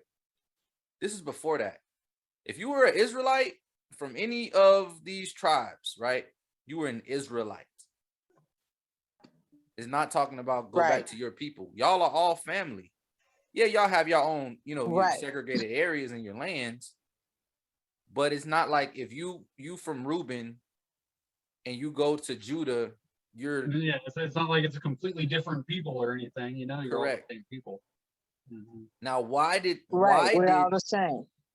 Why did Ruth tell Naomi, I want to come with you to your people?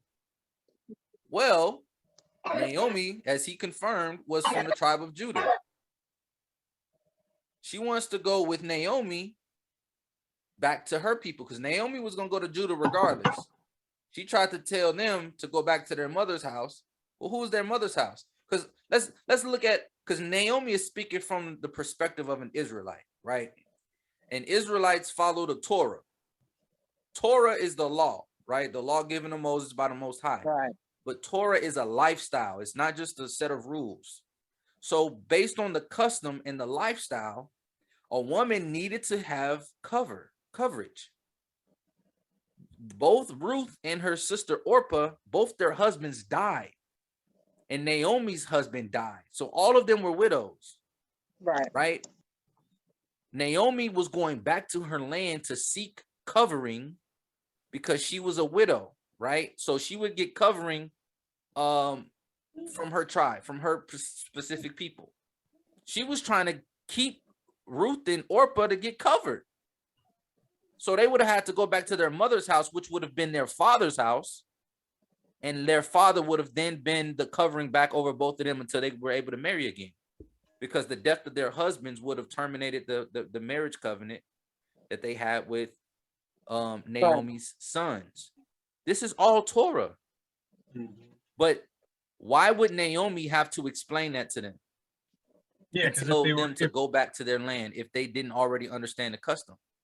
Yeah, if they were actually Reubenites, then they should have known that. They would have already been living in the Torah and known what the Torah said. Exactly. Now, I will say, to be fair, during the time of the judges, lots of Israelites did go and worship false gods. They did forsake the commandments. Your voice going in and out. Say it again. Say it louder. Sorry, I'm probably not close enough to a computer. I will say, just to be fair, during the time of the judges, Israel kept lots of different tribes of Israel kept on forsaking the commandments, going to worship other false gods. And it could have been that at the time, Reuben was forsaking the commandments and they didn't know about it. But it still seems like that's a little bit of a stretch. You know what I'm saying? Exactly.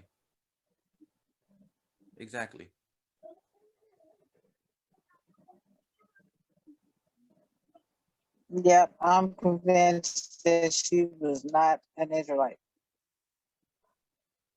And we'll continue because he's going to pull out some really good points. That's all she was saying. She wasn't a different race. Ruth was an Israelite. Okay, the third and biggest argument people use to say Ruth can't be an Israelite is a short conversation that Naomi had with Ruth in verse 15 and 16. Ruth 1 and 15. And she said, this is what Naomi said to Ruth, behold, thy sister-in-law is gone back unto her people and unto her gods. Return thou after thy sister-in-law. Now people read this and they say, see, Ruth and her sister were serving other gods. But no, that's not what this is saying at all. Look at it. Naomi said to Ruth, thy sister-in-law is gone back unto her people, meaning she went back to her tribe. Then it says, and unto her gods. Now stop. Let's prove that this is not talking about idols or other gods or anything like that. Watch this. it said she went back unto her gods. Now, Ruth 1:1 says this. Now it came to pass in the days when the judges ruled. Again, we see that the story of Ruth took place in the days when the judges of Israel were ruling. Remember that. The judges were ruling. Back to Ruth 1:15. It says, thy sister-in-law is gone back unto her people, meaning her tribe, and unto her gods. Let's look up this word gods and see what gods Ruth's sister went back to. Here it is. This is the word gods in that verse. It's the Hebrew word Elohim, and the first meaning is rulers, judges. All right, so I'm gonna pass it off to Joe because I know he's been all antsy in his chair waiting on this part. I'm gonna just pull up the scripture and I'm gonna let you lead. All right, so Let me so pull it, yeah, let me pull it up. this one here, Ruth. this one here, I definitely say is quite a stretch. What chapter was that? Ruth what? 2? 3? I'm pretty sure it's still 1. 1? 15 lexicon. I typed in lexicon twice. Oh well. Yeah, so right here when it says back to your gods, right? That's Elohim, right? And this word here is never used. Here look at the usage here. Judges, that's like 3 times it uses judges. 3 times and rulers once. All of scripture, and rulers once. But right? Elohim, it's used for 2,326 times. Yeah.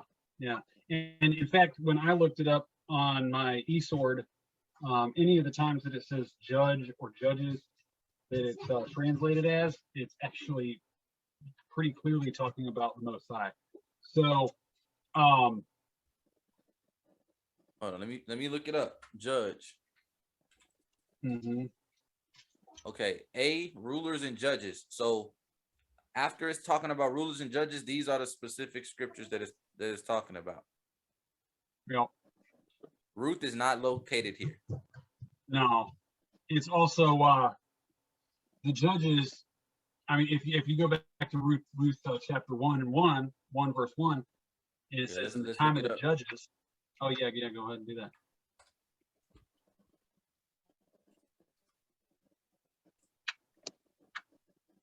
So the word used is Shabbat or Shoftim, right? Shabbat, right there.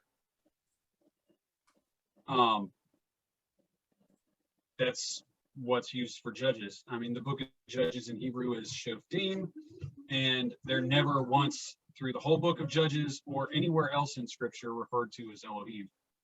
They're always referred to as Shoftim, Shabbat. It's just they're never called Elohim anywhere in Scripture.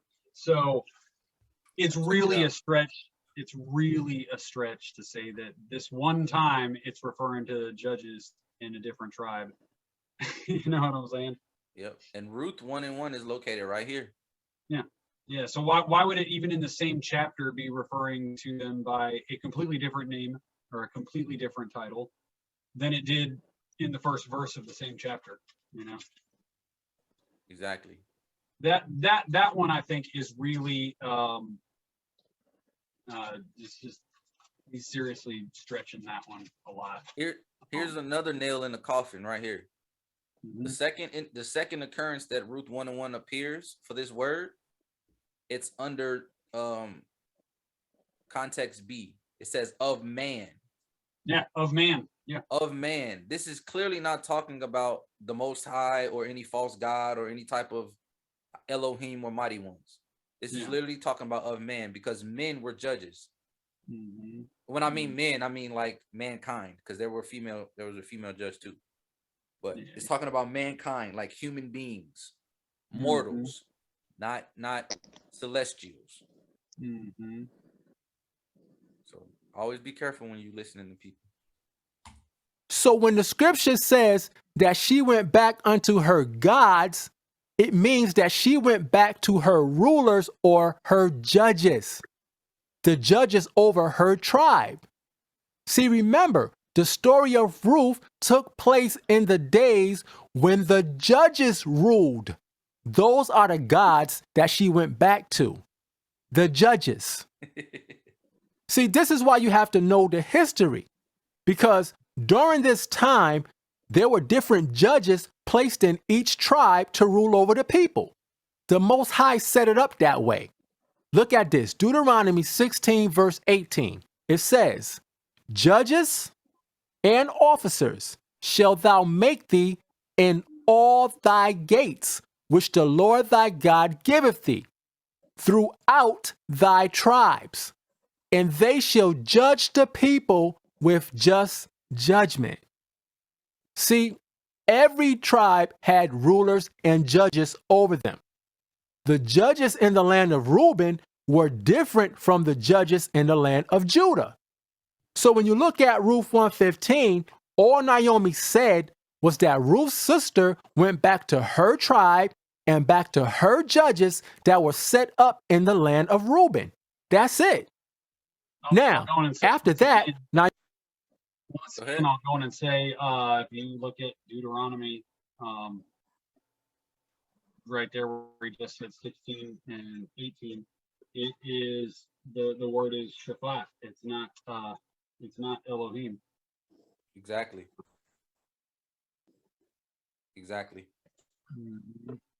Don't worry, y'all. There's gonna be more. You got more. Naomi told Ruth to go back with her sister, but this is what Ruth said in verse 16. And Ruth said, entreat me not to leave thee, or to return from following after thee. For whither thou goest, I will go, and where thou lodgest, I will lodge. Thy people shall be my people, and thy God my God.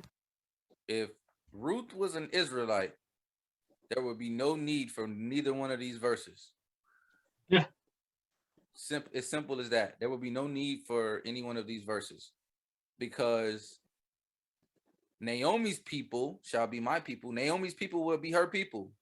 All Israelites. Already. The only thing that would differentiate between a Reubenite and a Judite is the lineage of the two tribes, because both the tribes are keeping the Torah. They have the same customs, the same language, the same everything. So she wouldn't have to identify as people of Judah as Naomi's people and not her own people. Another thing, she's literally married to the family. Although the husbands have all been killed or died, or they all died, right? They're all family. Ruth and her sister married into the family. So they're already connected. So she wouldn't have to say, your people shall be my people, and your Elohim shall be my Elohim. We already confirmed that this word right here isn't talking about judges. Why would she have to say any of these things in here? And why is it mentioned right here if Ruth was a Israelite already? That's like Jasmine, me and you, we cousins, right? That's like me saying, oh, you should come over here to my family reunion. Right. Yeah. No, you should come to our family reunion. But I never say my. I always say our. Right, our or the. Let's come to the family reunion. I don't know. I would probably say our. You coming to our family reunion? Right. But I'll let it continue. Ruth is telling Naomi, I'm going wherever you go. We're family. That's what she's saying.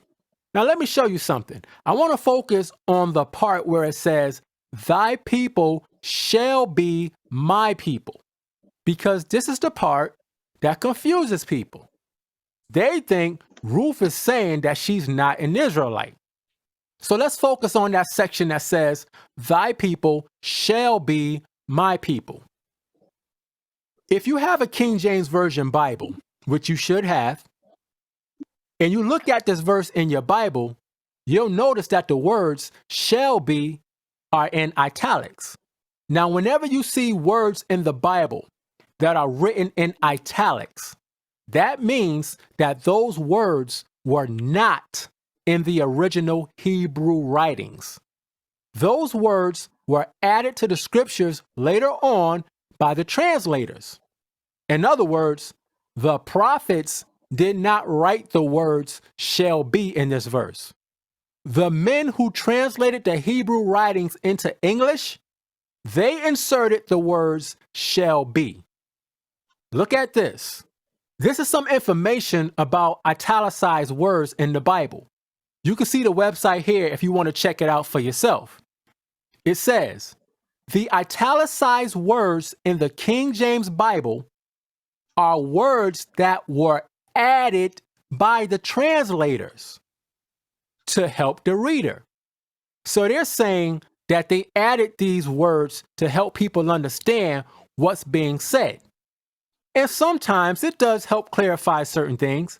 However, there are many times when it actually hurts the text, like in this verse, for example. Then it says, this is usually necessary when translating from one language to another because word meanings and idioms change. So to produce a more readable translation, the King James translators, 1604 to 1611, added certain words to the Bible text. However, to make sure that everyone understood that these words were not in the available manuscripts, they set them in italics. This is as close to like a court of law. And so in a court of law, I don't know if everybody in here have been to court before. You got two opposing forces, two opposing sides, and it's the lawyer's job to try to discredit the other lawyer's argument, right?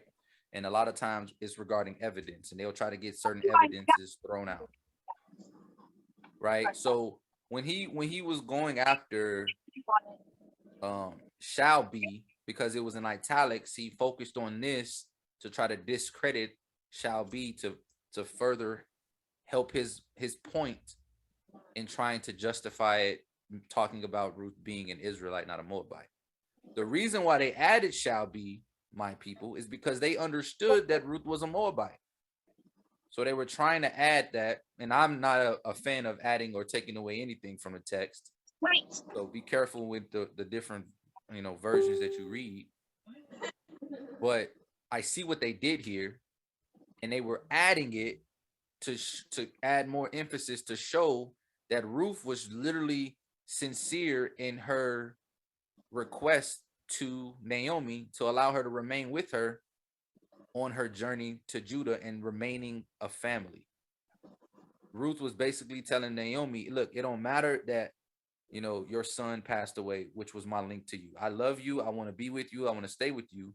So even though I'm a Moabite, I want to be an Israelite. Your people will be my people. Where you live, I'm going to live, and your Elohim will be my Elohim. This is an example of sojourning. And I go into sojourning on a lot of different topics. I believe that. But this was excellent scholarship, though. This is excellent scholarship. But, oh yeah. He's doing a great job with this, and I just want to be clear on that he's definitely put a lot of time and effort into this, and it is very good scholarship as far as trying to recognize what's really going on here. You know what I'm saying? It just seems as though he's got a confirmation bias, because a lot of the points he makes are really stretching it. However, just to be very fair, I do appreciate all the work that he put into this, and you know, it's obvious that he's very sincere and convicted about this, and you know, even if I disagree, I still appreciate all the scholarship he put into it.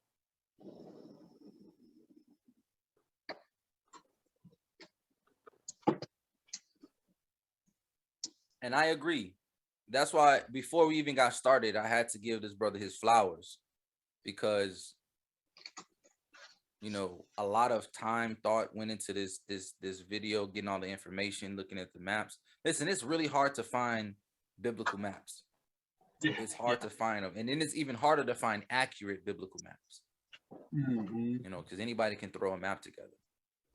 But here's a definition for confirmation bias for those of you who don't know what this is. I didn't know what confirmation bias until I took my first psychology class.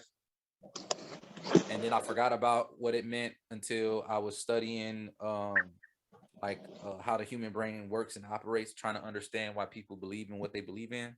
But it says confirmation bias is the tendency to search for, interpret, favor, and recall information in a way that confirms or supports one's prior beliefs or values, right? So it's basically, if you believe that the sky is red, then you're going to naturally look for evidence, information, testimonies, anything, any type of research that's going to confirm or justify or support your already conclusion that the sky is red.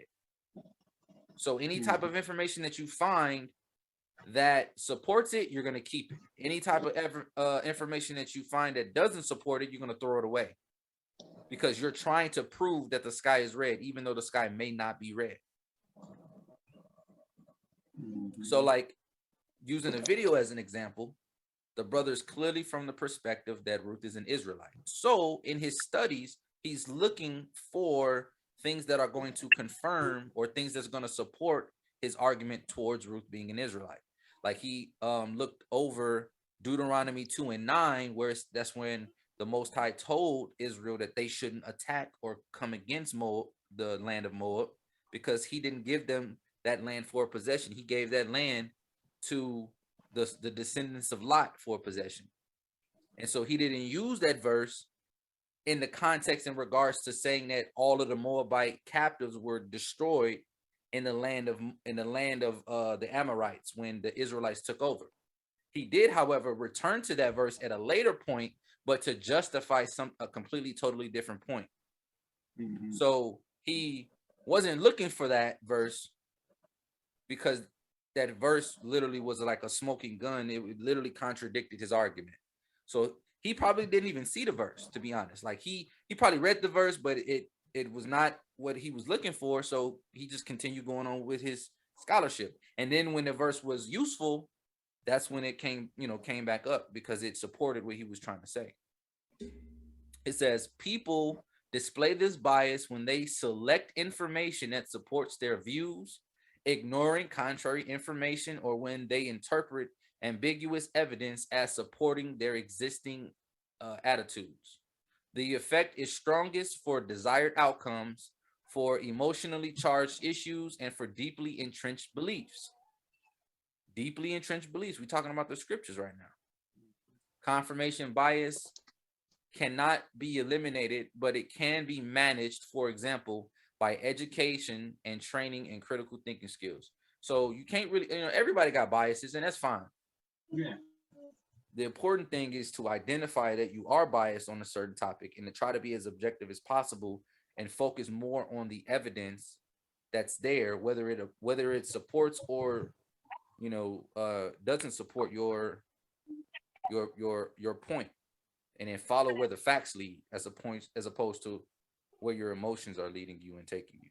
Yeah. See, when approaching this, when listening to this video, I have no horse in the race. I've got no dog in the fight. It doesn't matter to me either way. If she really was an Israelite, then that's fine. If she really was a Moabite, then that's fine. I didn't have any particular desire or either or, you know. It's really just about getting to the truth, you know. Exactly. Like I don't have a horse in a race either. Whether Ruth was a Moabite or an Israelite, that doesn't matter to me. But what matters to me is that we got the information correct. I want to know that my understanding of the scripture is correct, because if I'm talking to someone else, or if somebody else brings up the topic of Ruth, and I say, oh yeah, Ruth was an Israelite, and this is why, blah, blah, blah, blah, blah. If I'm wrong, now I'm being a stumbling block to the other individual. And I don't want to be held responsible for telling someone something wrong. So I want to make sure I know the truth, regardless if it's to the left or to the right. Personally, I don't care if Ruth was a Moabite or Israelite, but it's all about getting to the truth. So when you see words in italics, now you understand that these words were added. Okay, now that we have this understanding, let's go back to Ruth and read that verse again. Ruth 1:16, it says, "And Ruth said, Entreat me not to leave thee, or to return from following after thee. For whither thou goest, I will go, and where thou lodgest, I will lodge. Thy people shall be my people." Now, let's get rid of the shall be and read that part again. It says, thy people, my people. Ruth was telling Naomi, your people are my people. See, they were both Israelites. They just came from different tribes, that's all. And then Ruth said this, and thy God, my God. Now, I could let that last part go like it is, but the truth is, Ruth is not talking about the Most High at the end of this verse. She's still talking about the judges, because Ruth is still responding to what Naomi said about her sister going back to her gods, meaning her judges. So Ruth is saying, I'm going with you, thy judges, my judges. Why? Because Ruth is leaving the land of Reuben and those judges and going to stay in the land of Judah, which had a different set of judges, as we read in Deuteronomy 16 and 18. See, we know about the more popular judges in the Bible because the Bible focuses on their stories and the significant things they did for Israel. But there was a whole system of authority set in place. You had elders, officers, and different men set up in each tribe to handle different situations that will come up. These were the judges. They had authority and power among Israel. Look at this. Exodus 22 and 28. It says, Thou shalt not revile the gods, nor curse the ruler of thy people. Now, the word revile means to speak against. Now, obviously, the Most High would not tell us to not speak against idols. So we know that this is not talking about false gods. It's talking about the rulers that were set up over the Israelites, the judges. And I would add here that this verse is actually talking about the Most High, because that word right there, I had looked it up. It's Elohim. So it says, thou shalt not revile Elohim, right? Mm-hmm. So I would argue that's talking about the Most High. Then it says, nor the rulers of your people. If it was talking about rulers, it would say, don't revile the rulers nor the rulers. You know, it doesn't add up. But if it says, don't revile the Most High nor the rulers of your people, then that makes a lot more sense. Yep. So this one Why right here. does it say gods, like more than one? So Well, listen, Elohim is a plural word. Mhm. The Hebrew word Elohim. Elohim So whenever it's translated as God referring to the Most High, it's usually in a plural form. Elohim is a plural Hebrew word. However, you can kind of tell if we could, I don't know, that's probably a little too much to get into linguistics of it and everything. But you can usually tell if it's referring to the Most High or if it's referring to a false gods, because when it's referring to false gods, the rest of the words in the sentence will be in the plural as well. Like kind of in Spanish, where if you say something plural, if the noun's plural, then the adjective also has to be plural to agree with it. It's kind of similar in Hebrew. So if it uses a plural form of all the other words, then it is usually talking about false gods. And if it uses singular forms of all the other words, but then uses Elohim, then it's talking about the Most High, because he's referred to in plural with the word Elohim, but in singular the rest of the way. So, and another thing to look at it, and look at the NASB. The NASB is another version, so it's like the KJV or the NIV, but it translates Elohim here using this like a singular form. It's not a lowercase g with an s on the end to make it plural. It says, "You shall not curse God, nor curse a ruler of your people." Now, I'm not saying I agree with this translation on all aspects, but let's go into the word that's being used. We've seen this word multiple times, but it's the context that matters. It's the context that matters. So we're going to scroll down. Let's see what we find. 22. What verse we on? 22 and 30? No. 30. Yeah. 22 and 28. Okay. Exodus 22 and 28. It doesn't even pop up. No commentary on it. 22. Let me see if I have one here. 22, 28.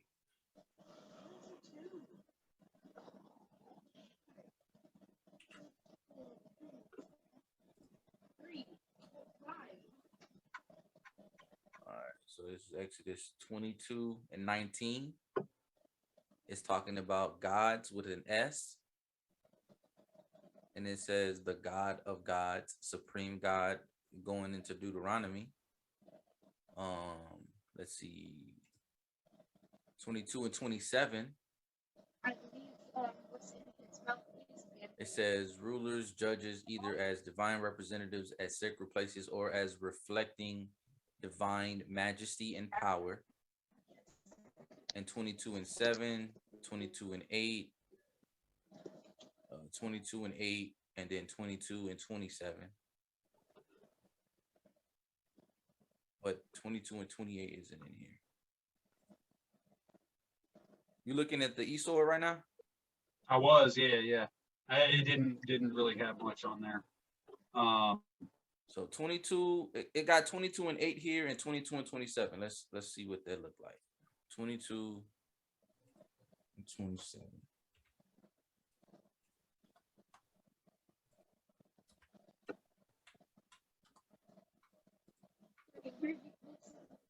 It says, "For that is he covering only. It is his raiment for his skin. Wherein shall he sleep? And it shall come to pass when he crieth unto me that I will hear, for I am gracious." No. Where's that at? Hold on. Where's that word?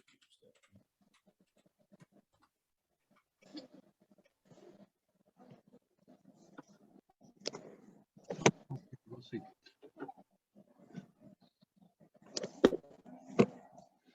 $22, $8, $9. I don't even see.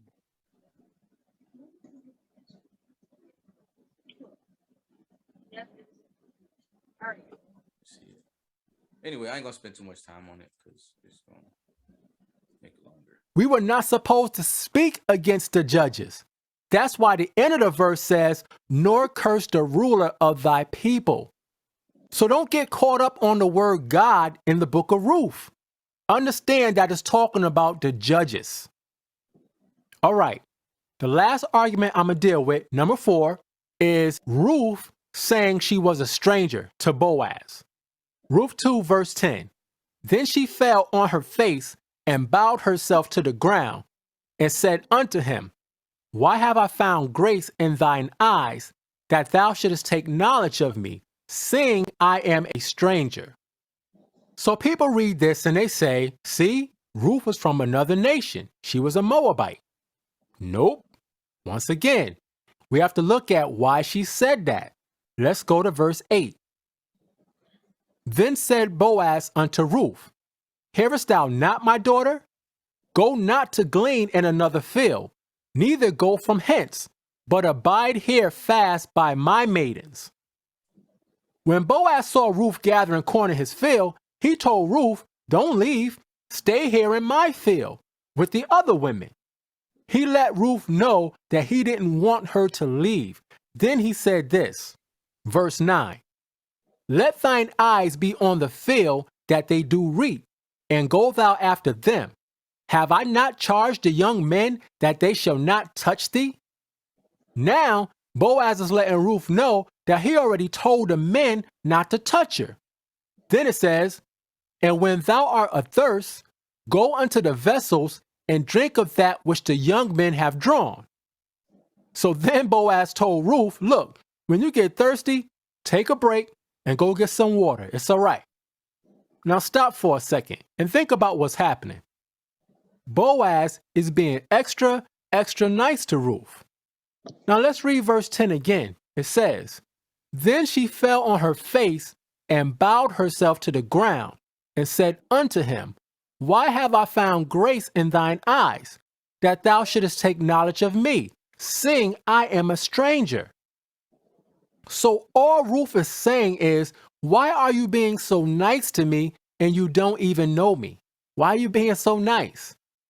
See, this doesn't have anything to do with her being a stranger in the sense of her being an actual Moabite by blood.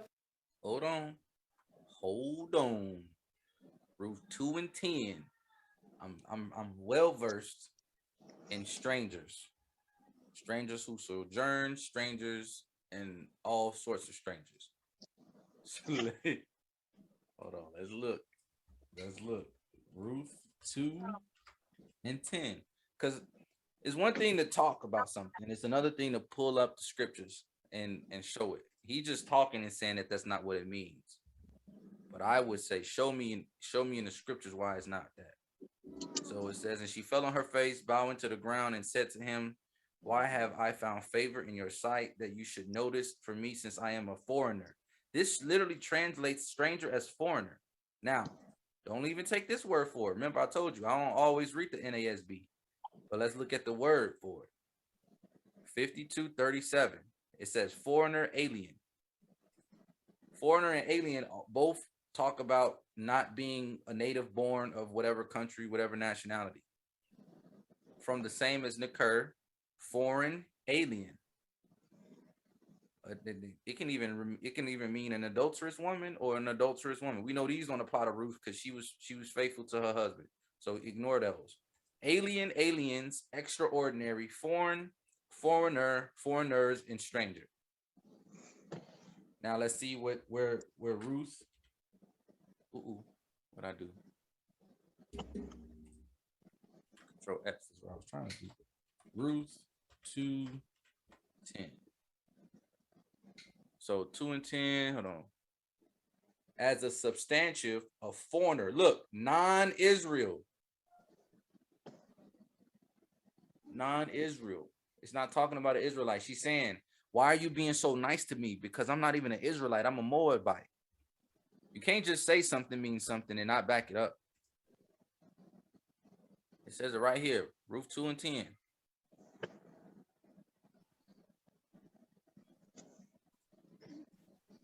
She called herself a stranger in the sense that Boaz didn't know her. That's why when she said she was a stranger, Boaz said this in verse 11. And Boaz answered and said unto her, It have been fully showed me all that thou hast done unto thy mother-in-law since the death of thine husband. In other words, Boaz was like, I already heard all about you. Now, we're not going to read it now, but if you read verses 5 and 6, you'll see that Boaz's servants already told him who Ruth was, where she was from, and the whole 9 yards. So Boaz said, I heard all about you. Now look at this.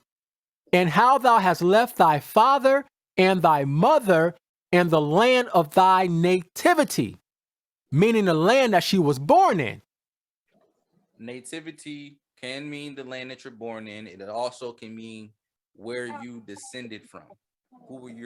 who were you a descendant of? Now, we already proved that Ruth was born in the country of Moab, which is in the land that was given to the tribe of Reuben. It's also called the plains of Moab, which we already proved. Then Boaz said this, talking about Ruth, and art come unto a people which thou knewest not heretofore. He said that because Ruth didn't know the Israelites in the land of Judah. Don't be ridiculous and think that every Israelite knew each other. At this point, you had millions of Israelites. Do you personally know every Israelite that you see? Another thing is true. Not every Israelite from different tribes knew the other Israelites. However, he's focusing his attention on the fact that Boaz didn't know Ruth as justification for his point. The focus shouldn't be right now whether Boaz knew Ruth from a personal perspective. The focus should be what Ruth said as calling herself a stranger, not because she didn't know Boaz, because he just said that clearly Boaz got word from his servants about her. So that shouldn't even be the argument. The argument is who was Ruth as to call herself a stranger to Boaz in terms of lineage, in terms of descendancy, in terms of nationality? Of course not. That's what Ruth meant when she said she was a stranger. Boaz didn't know her personally. He just heard about her from the servants. So that's all she meant. Now, before I close, I want to ask a question and make a point for those that's watching this. Let's deal with the law of the kinsman. Here it is. Yes, let's. Numbers 27:8. And thou shalt speak unto the children of Israel, saying, if a man die and have no son, then ye shall cause his inheritance to pass unto his daughter. And if he have no daughter, then ye shall give his inheritance unto his brethren. And if he have no brethren, then ye shall give his inheritance unto his father's brethren. And if his father have no brethren, then ye shall give his inheritance unto his kinsman that is next to him of his family. And he shall possess it, and it shall be unto the children of Israel a statute of judgment as the Lord commanded Moses. Now that's what happened in the story of Ruth. Ruth found out that Boaz was a near kinsman, and she wanted Boaz to marry her. But watch what Boaz said. This is Ruth 3:12. This is Boaz talking. And now it is true that I am thy near kinsman. Howbeit, there is a kinsman nearer than I. So, for more information, definitely look into the law of the kinsman and definitely do your studies into the Torah. But the law of the kinsmanship itself can be either literally bloodline relatives or via marriage. Ruth was connected to the tribe of Judah via her marriage to Naomi's son. And when Ruth elected to travel to Judah with Naomi together, she was attaching herself to that bloodline and that lineage. So Boaz, also being of the tribe of Judah, is the nearest kinsman to Ruth via Naomi's son, not because Ruth was a Reubenite. Just to point that out. Now, why did Boaz... Go ahead. I believe, if I'm not mistaken, that Naomi actually had to tell Ruth that too. That it was a custom that she was unfamiliar with, and Naomi had to explain that to her. Oh yeah, we're gonna get into that. I just want to let him close. No, okay, yeah. Yep, absolutely. Boaz hesitate to marry Ruth? He hesitated because he knew that he was not the nearest kinsman. The law said that it had to be the closest relative, the nearest kinsman. And Boaz knew that there was another relative that was closer than him. So this verse proves that Boaz was not willing to break the Most High's law. Correct, he was. So this is what he told Ruth to do. Verse 13. Tarry this night, And it shall be in the morning, that if he will perform unto thee the part of a kinsman, well, let him do the kinsman part. But if he will not do the part of a kinsman to thee, then will I do the part of a kinsman to thee. As the Lord liveth, lie down until the morning. So here's my question. If Boaz was this careful and this concerned about keeping the law properly when it came to Ruth, why would he be so careless and marry Ruth if she was an actual Moabite by blood? Deuteronomy 23:3 says, an Ammonite or Moabite shall not enter into the congregation of the Lord. Even to their 10th generation shall they not enter into the congregation of the Lord forever. So you saying Boaz just disregarded this law and he married an actual Moabite after he went out of his way to make sure that he kept the law properly? Come on, y'all. You know that don't make no sense at all.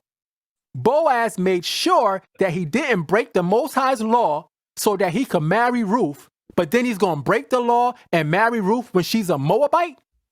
Nah, that don't line up. And if you honest, you know that don't work. That doesn't work. This is what happened. Boaz did everything right so that he could marry Ruth, the Israelite woman who came from the country of Moab. That's what happened. That makes sense. That lines up with the scriptures. So in conclusion, Ruth was an Israelite who was born during the time of Judges in the land that belonged to the tribe of Reuben. We just went through the full breakdown, precept upon precept. Ruth was an Israelite, and I hope you can see it. That's pretty. So that's it. That's the end of his video. Now, a couple things, because it was 3 things back to back to back that we need to address. 3 things that we need to address. And I'll put this back up. Now I can see our faces. So, like Joe mentioned about how Naomi was instructing Ruth how to communicate and deal with Boaz. That's one. That's one red flag, right? That's the one. That's the first. The second was how he said the law of the kinsman. That's the second thing. And the last thing was the last thing he presented with Deuteronomy 23 and was it 23:3, Joe? Everybody muted. I'm here though. Joe. I'm here. All right, maybe he stepped away. Okay, so let's see. We're going to go back to the share. All right, so so he said, was it? I want to make sure it was the right one. 23:3. All right, so let's go to Deuteronomy 23.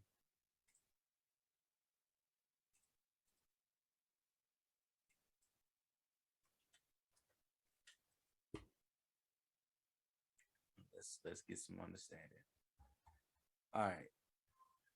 He that is wounded in the stones or hath his privy member cut off shall not enter into the congregation of the Most High. A bastard shall not enter. Have his what cut off? What? His privy member. his penis. Yeah, no, that ain't what he said. That's what he said. Yeah, a eunuch. Basically, this guy's a eunuch. Okay. Who knew? A eunuch. Eunuch is a person that has been castrated. Wow. Okay. And then it says, a bastard shall not enter into the congregation of the Most High. Even to his 10th generation shall he not enter into the congregation of the Most High. And then it says, an Ammonite or Moabite shall not enter into the congregation of the Most High.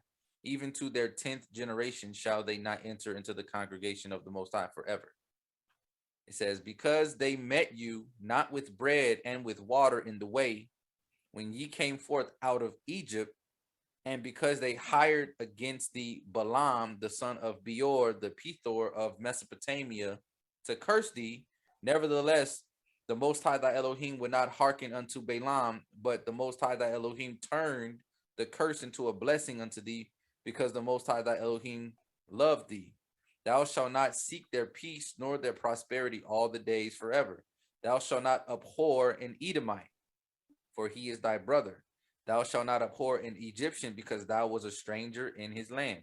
So he's talking about this right here, verse 3.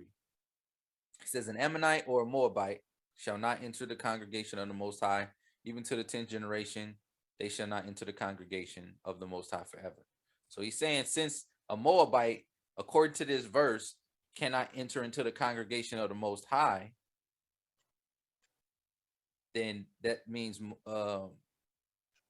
Ruth couldn't have been a Moabite. Well, I can go to like 20 different scriptures, but I'll just go to one. I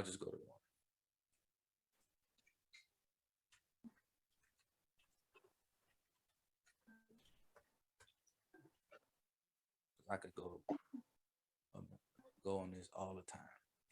All right, Exodus 12:48. And when a stranger, right, I told y'all I'm well versed in strangers.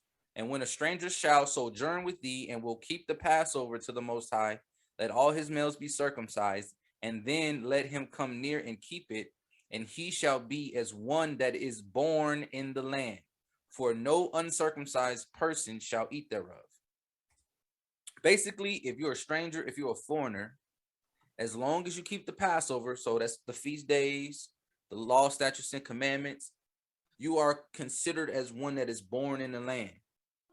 So you are no longer considered a stranger. You are now considered an Israelite, right? Hold on, I clicked on the wrong thing. You are now considered as an Israelite now, not as whatever you were before. Hold on.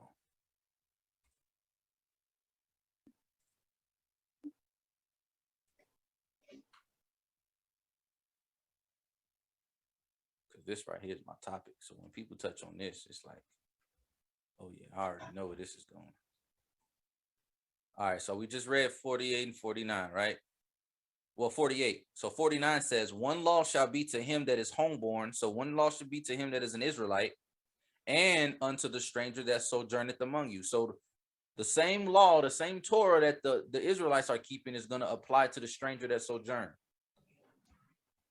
Numbers 9 and 14. And if a stranger shall sojourn among you and will keep the Passover unto the Most High, according to the ordinance of the Passover and according to the manner thereof, so shall he do. Ye shall have one ordinance, both for the stranger and for him that was born in the land. So it's echoing exactly what Exodus chapter 12 just said. Let's look at the next one. And it's in Leviticus. And if a stranger sojourn with thee in your land, ye shall not vex him. You shall not treat him wrong. You shall not mistreat him. But the stranger that dwelleth with you shall be unto you as one born among you. And thou shalt love him as thyself, for ye were strangers in the land of Egypt. I am the Most High your Elohim. Leviticus is echoing the same thing Numbers and Exodus just stated, except it goes further and to tell you need to love them. Now, Isaiah 14 and 1, it says, and the strangers shall be joined with them, and they shall cleave to the house of Jacob. The house of Jacob, Jacob was the father of the 12 tribes. So it's stating that there's going to be times where strangers, foreigners, people who are not Israelites are going to cleave to the house of Jacob. They're going to cleave to the Israelites. Now watch this. And Joel gave me this this some years back, man. But Joel found this verse and gave this to me while I was driving. I was in ATL on the highway. I remember my exact location when he told me this. It says, so shall ye divide this land unto you according to the tribes of Israel. So it's talking about tribes of Israel right now, right? Dividing the land amongst the tribes of Israel. It says, and it shall come to pass that ye shall divide it by lot for an inheritance unto you, and to the strangers that sojourn among you, which shall beget children with you. So You shall divide it for a lot of inheritance unto the people, unto the tribes of Israel, but also to the strangers that sojourn amongst the tribes of Israel, who will beget children amongst them. So the strangers and the Israelites are having children. They're bearing fruit and multiplying. Well, check it out. And they shall be unto you as born in the country among the children of Israel. This is echoing again Numbers, Deuteronomy, and Leviticus. Now we have four scriptures backing each other up, right? And it says, they shall have inheritance with you among the tribes of Israel. Now here goes. Here's the special part. And it shall come to pass that in what tribe the stranger sojourneth, there shall ye give him his inheritance, saith the Most High. So quickly to address the kinsmanship, right? The law to kinsman. Ruth was a stranger. She sojourned in Israel because she attached herself to Naomi. What did she tell Naomi? She says, where you live, I'm going to live. That's sojourning. Your people shall be my people. So when you're talking about people, you're talking about their way of life, their customs, their culture. All of those things are Torah. So she's saying, I'm going to live with you. I'm going to keep the Torah. And then what she tells her, she says, your God will be my God. Your Elohim will be my Elohim. That is serving the Most High. So not only is she telling her, yes, I'm going to live with you. I'm going to sojourn with you. I'm going to keep the Torah and I'm going to serve the Most High. Those are the prerequisites that we've just been reading in the last few scriptures, making by according to the Torah, Ruth being able to inherit certain things. So when she attached herself to Naomi, Naomi's closest kinman was not Boaz. It was somebody else who denied it, didn't want to pick it up, and so that entitled Boaz to be able to marry Ruth. Right? This is now at the end he said he went about it precept upon precept. A precept is not just verses and stuff that go together. A precept is a law or an instruction given by the Most High that is backing up another law or an instruction. So Exodus, Leviticus, and Numbers, all three of these, their instructions and their laws, and they are all backing up each other. These are examples of a precept. Two verses that just may go together, those are just called cross references. These are examples of precepts. So when he said he went about it precept upon precept, I would argue against saying that you went about it precept upon precept. I would say you just did your due diligence in trying to formulate all of the different verses together and connecting what you could. Precept upon precept is this. This is precept upon precept. Literally, Exodus, Numbers, Leviticus all said the same thing. Then when we went down to Isaiah, when we went down to Ezekiel, and I'm going fast just because this study in itself is very long, and I'm not trying to really dive into the whole stranger thing, but Ezekiel is echoing exactly what those other verses are talking about. So that's where you tackle the precepts, and you also tackle being a stranger, and you also tackle the law of the kinsman. But go and look up the law of the kinsman if you want to learn more about that.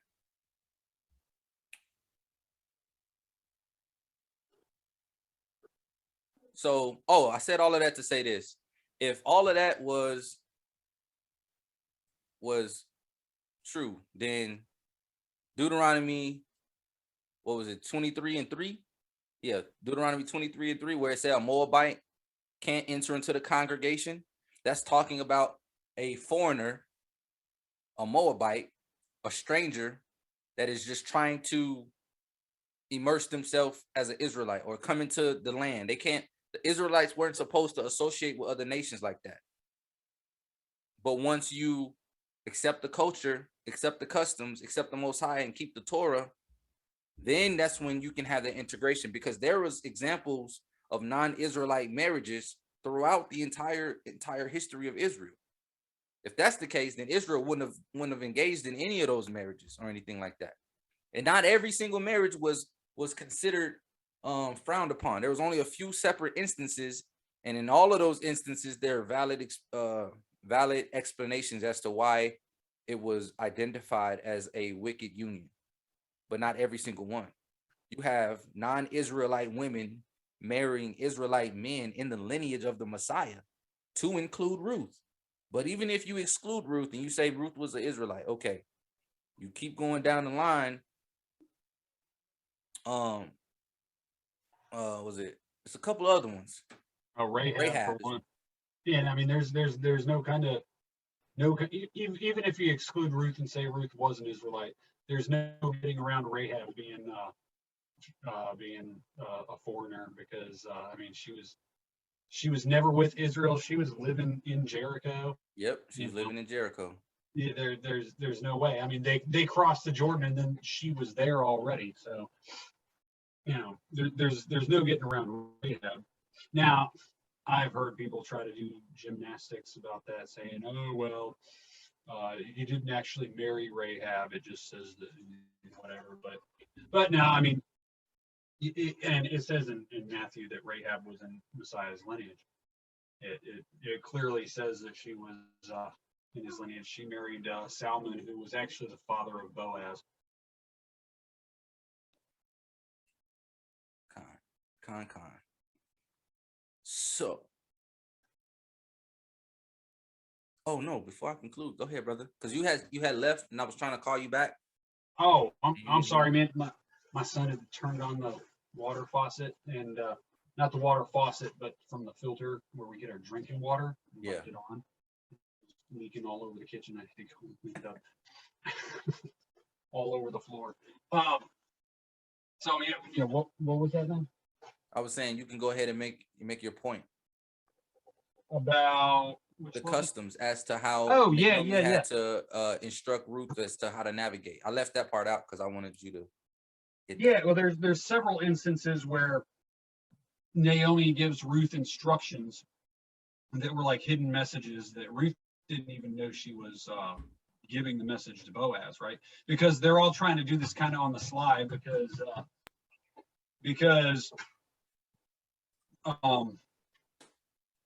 there was a closer kinsman, and so Naomi and Boaz were trying to get to where Ruth would marry Boaz, and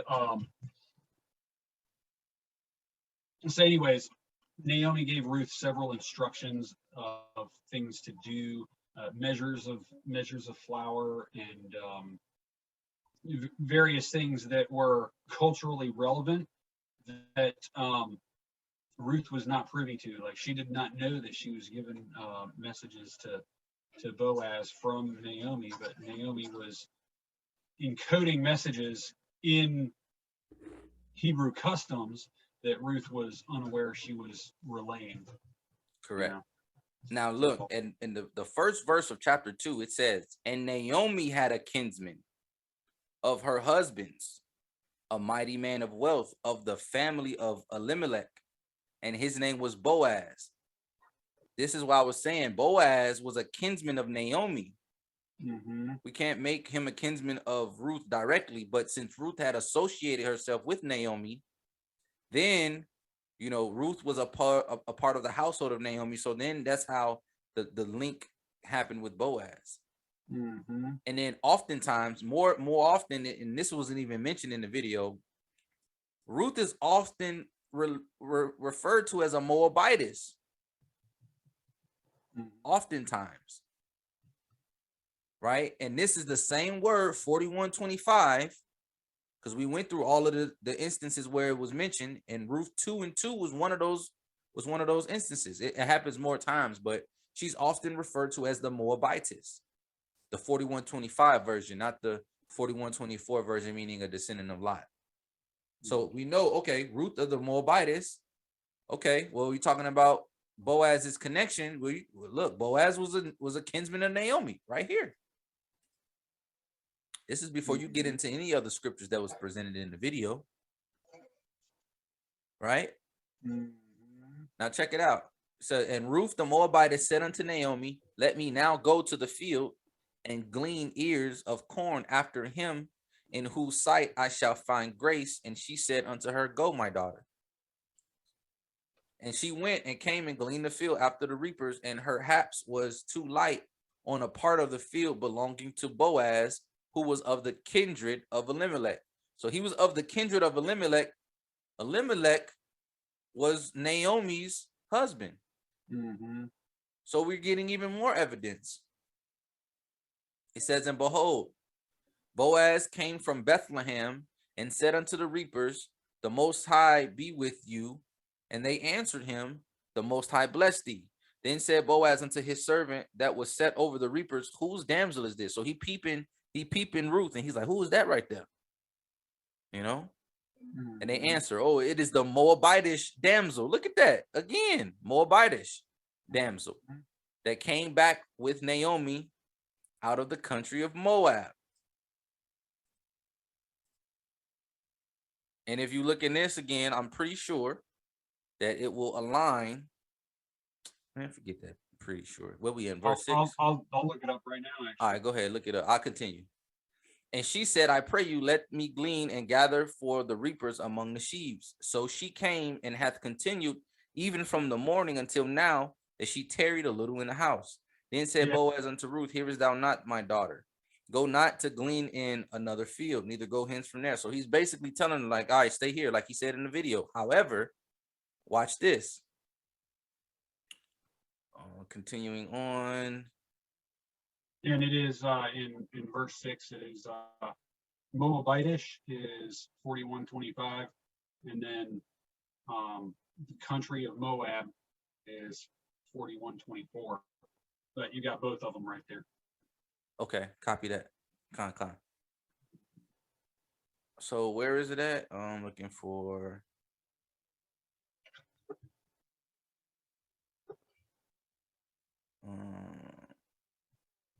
Okay, and she took it up and went into the city. So this is her. She's finished in the field. She made it back to Naomi's house.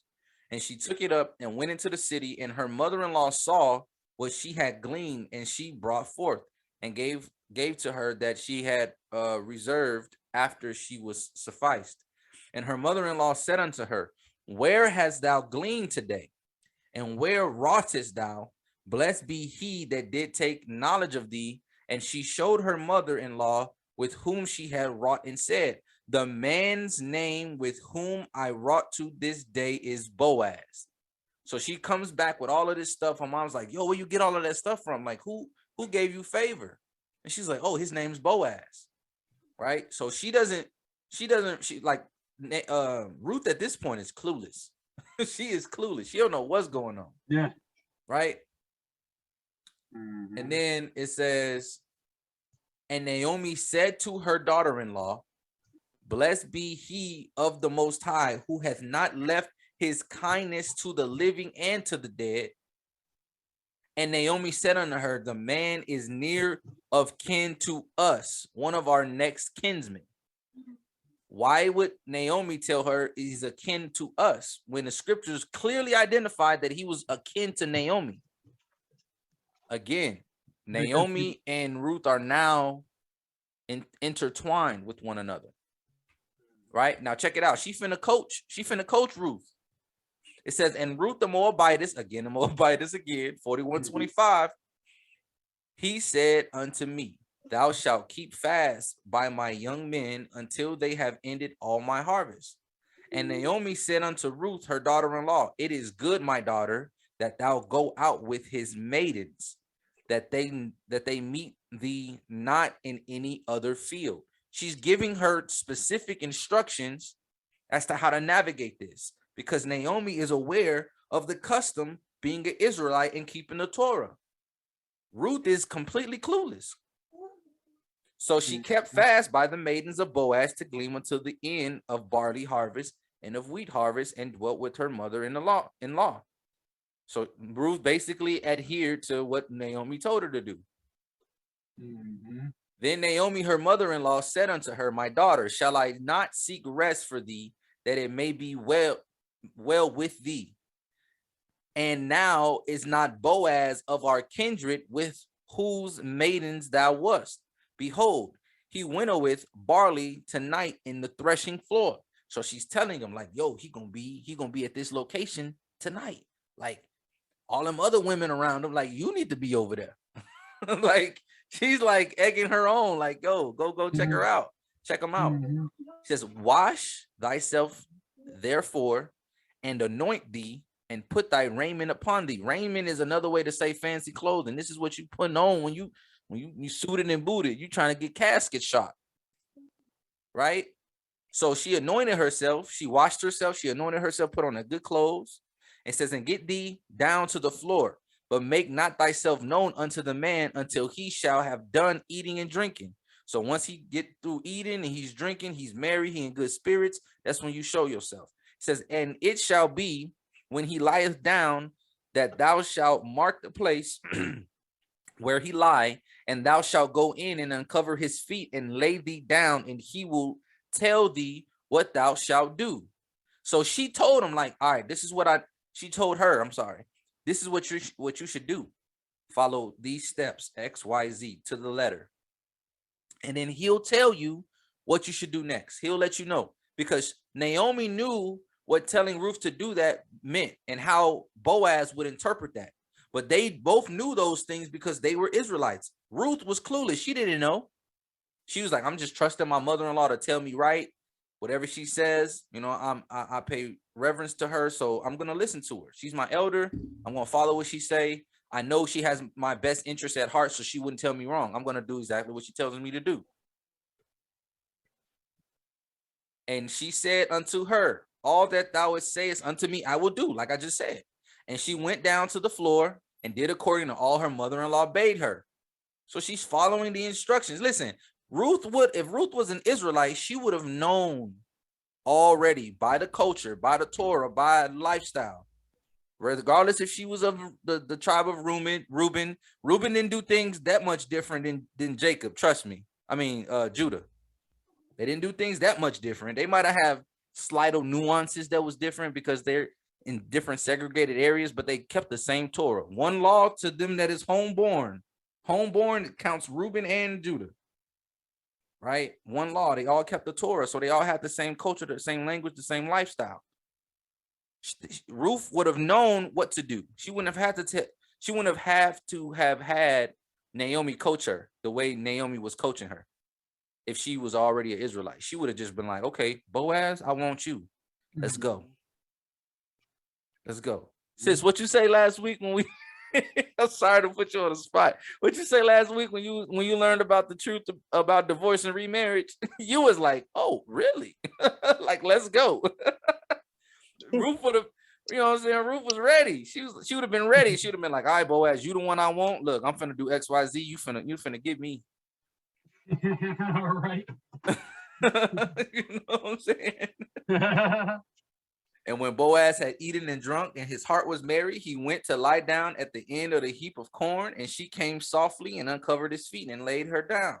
And it came to pass at midnight when the man was afraid and turned himself, and behold, a woman lay at his feet. And he said, who art thou? And she answered, I am Ruth, thine handmaid. Spread therefore thy skirt over thine handmaid, for thou art a near kinsman. All Ruth knew was that he was a near kinsman, and I was told to come here and lay at your feet. That's all she knew, and that's all she said. And he said, blessed be thou the Most High, my daughter, for thou hast showed more kindness in the latter end than at the beginning, inasmuch as thou followest not young men, whether poor or rich. And now, my daughter, fear not, I will not do to thee all that thou requirest. I will do to thee all that thou requirest, for all the city of my people doth know that thou art a virtuous woman. So he's saying, like, listen, I'm gonna do everything that I need to do for you. Everybody that has seen you, that has known you since you've been here with Naomi, they know that you're righteous. You following your mama footsteps. Look at you. Why would he have to place emphasis in calling her a virtuous woman if she was an Israelite? Because if she was an Israelite, she should already be a virtuous woman by keeping the Torah. He actually had to identify Ruth as a virtuous woman because it was not the norm to see someone see a Moabite keeping the law, statutes, and commandments, sojourning within Israel and following those same customs that they had. it was taboo. It was like, oh man, you a righteous woman. Yeah, right. And now my daughter feel not. Oh no, I read all that. And now it is true that I am thy near kinsman. Howbeit there is a kinsman nearer than I. And not to make this super long, he already went over it in the video. They went to the guy who was the closer kinsman than Boaz. The guy, he asked the guy, hey, will you act upon the kinsman redeemer rights? The guy said, no, I will not. I already got a wife. Boaz said, okay, cool. Everybody see this? He said no. He said, no, we're good. Okay, I'm gonna marry Ruth. They married each other, happy ever after. Right? But you see, if Ruth was an Israelite, majority of this, listen, if Ruth was an Israelite, the book of Ruth would have been one chapter and probably like 7 or 8 verses. A lot of the stuff that's in the book of Ruth wouldn't even need to be in there because it what's understood don't have to be said. What's understood don't have to be said. Mm-hmm. You feel me? So, and then there's also I forget exactly what it was. I forget the message that was being conveyed, but it was something to do with the 6 measures of barley that he sent to Naomi. That was some kind of message to Naomi. 6 measures of barley. Yeah, that's in verse. I think it's 17. 17. Hold on, let me go. I think it's 17. And he said, yeah. And he said, she said, these 6 measures of barley gave he me, for he said to me, go not empty unto thy mother-in-law. Yeah. Oh, yeah. So it was starting at 15. He said, bring the veil that thou hast upon thee and hold it. And when she held it, he measured 6 measures of barley and laid it on her. And he sent her to the city. And when she came to her mother-in-law, she said, who art thou, my daughter? And she told her all that the man had done to her. And she said, these 6 measures of barley gave he to me, for he said to me, go not empty unto thy mother-in-law. The 6 measures of barley, there's some kind of significance to that. Off the top of my head, I can't remember it right now, but it's, I don't know. It's actually fairly profound too, but I just can't remember. Let me ask my other cousin. One of these days, I actually want to go through the whole book of Ruth, anyways, because here we go. 6 measures of barley. Yeah.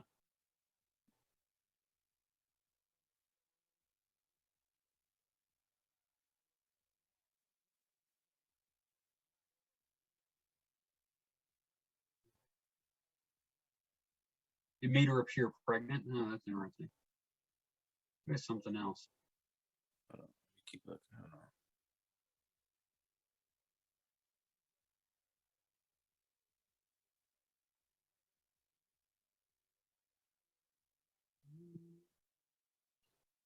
Anyways, it was a message, specifically doing the 6 measures of barley was a message to Naomi, and then Naomi then prepares her for, whatever.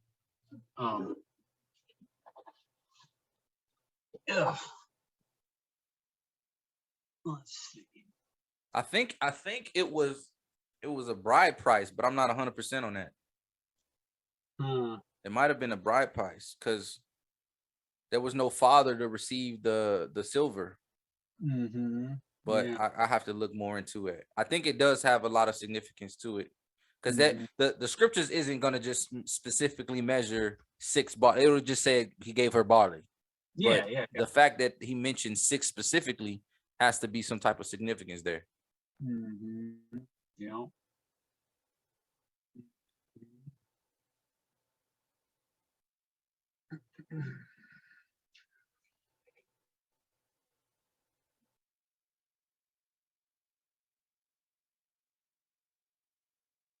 Was this what you were talking about?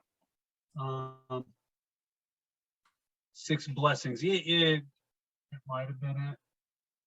Yeah. It was something to do with blessings or no.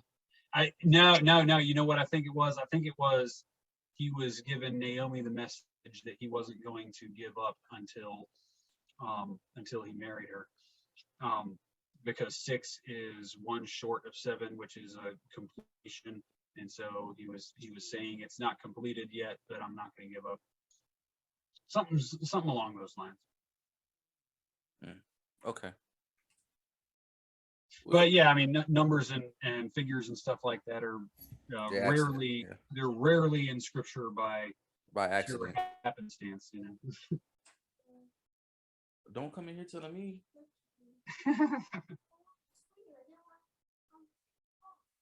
Oh, mommy sleep. All right, I'll be done soon. It has gone pretty long, hasn't it? Yeah, we knocking on the door at 9 o'clock. We started at what, 5:30?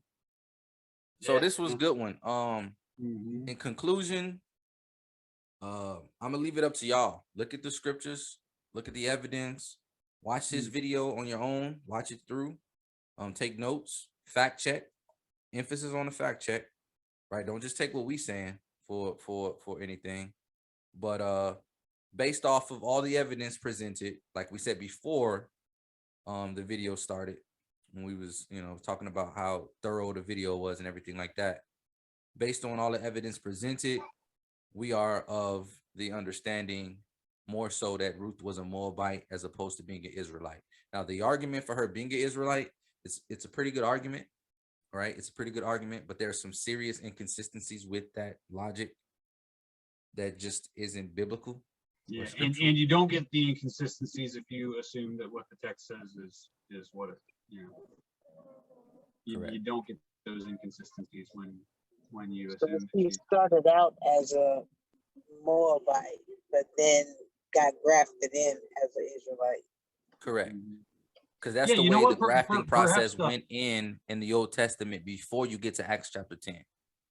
Because the grafting process in the Old Testament was essentially the same as the New Testament, except the Old Testament focused on keeping the law. The New Testament was about believing on the Messiah and receiving the Holy Spirit. Believe and obey are actually pretty much synonymous. Correct. It is. It'd probably be a little late to go through that. It's like you have to go through like 3 different root words, but they're definitely linked. Yeah. If you go in and look at obey, you look up believe, and then you go to the root word from that, and then the root word from that, it means straight up to obey. Yep. And in a way, they are kind of saying the same thing, because the Messiah is literally the living embodiment of the Torah anyway. So if you're believing on the Messiah or obeying the Messiah, you are believing on the Torah and obeying the Torah, because we know that the Torah, or the law from Paul in Romans chapter 7, that the law is spiritual. So all of it is synonymous. It's just slightly different things about, how you go about it. But that's why I say there shouldn't be an Old Testament and a New Testament. It's all together. They all work together. Yeah. No, absolutely. One of these days, maybe next Shabbat talk, we can. I don't know. Did you have anything for next Shabbat talk? Right. So, but when we pray, we still pray in the name of, right? Right, in the name of Hamashiach, in the name of the Messiah. Right. He says, "Ask anything in my name." Right. But next Shabbat, I mean, we can go to you, because the only other thing I had on the ticket was the whole discussion about Adam being the first man. Oh, so we can push that. We can push it. So we can talk about whatever you want to talk about. One of these days we should do a really in-depth study on Romans 11. The whole chapter? Yeah. Okay, I'm down. Yeah, Romans 11 is really good. I think that's actually kind of foundational, because understanding what the symbolism is representing, who and what is being represented there, who and what is needing to be removed and added back on, and all of this. I think that's pretty fundamental, actually. I'm down. Because so many people, you ask most most Christian ministers, what does the olive tree in Romans 11 represent? And they'll come up with all this stuff. Oh, it represents this, it represents this or that, or Messiah. But even in the chapter, it says that Messiah is the root of the olive tree, not the olive tree itself. So, you know, I think going through a good study on that would be beneficial. Absolutely. I would like to one day have a Shabbat on how to pray, because a lot of people, I used to just pray the Lord's Prayer, but a lot of people say, yeah, the Lord's Prayer, you can start out like that for beginners, but really the Lord's Prayer is a guide to show you how to pray. It's not the actual prayer that you should be praying. Well, in a way, I would agree, but at the same time, I think it's a lot more than just beginner stuff. Actually, that prayer is it is so much more detailed and deep, and there's so many facets to that prayer that it just, I mean, we could spend 4 But or 5 all my hours. life, that's what I've been praying, that particular prayer. Mm. Yeah. And It's profound.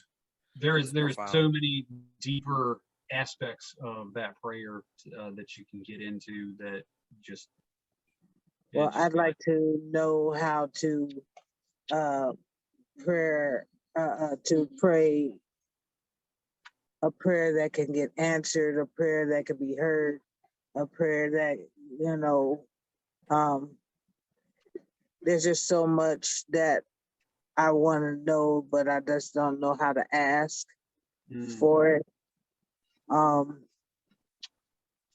I just know anything that you asked in the name, with, you know, following up in the name of, and no matter what it is. So I don't know. I want to know how to do it right, because I again taught myself.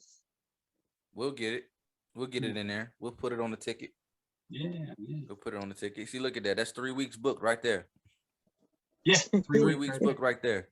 But all in all, like I said, we leave it up to you guys to formulate your own conclusions on the matter, whether Ruth was an Israelite or a Moabite.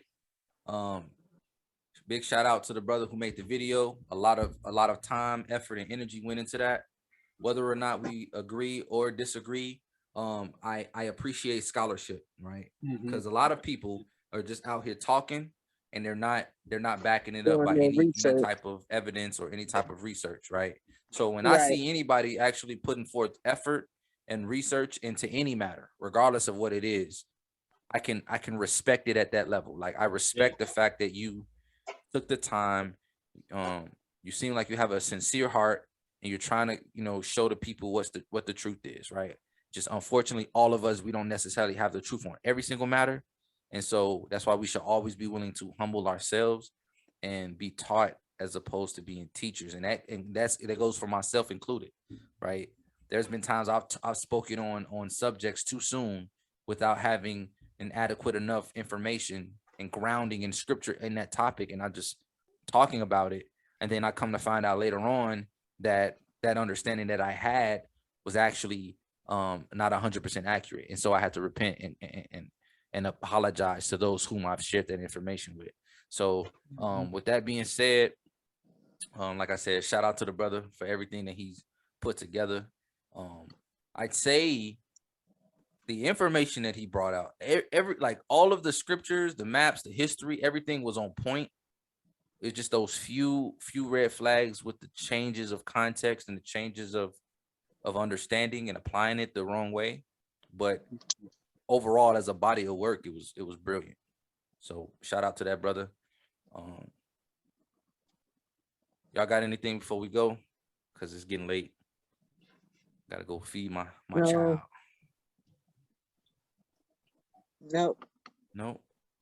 I appreciate y'all for coming on. As always, y'all the Shabbat Talk team for sure. I've been forgetting to do this. I'm horrible at like promoting and stuff, but make sure y'all like, share, and subscribe to the video. It's gonna be down here somewhere once I edit this thing. So don't worry about it. But make sure y'all like, share, and subscribe. The more y'all do that, the more that the algorithm will push these videos out for more people to be able to see and to be able to get into the word and build a relationship with the Most High if they don't already have one.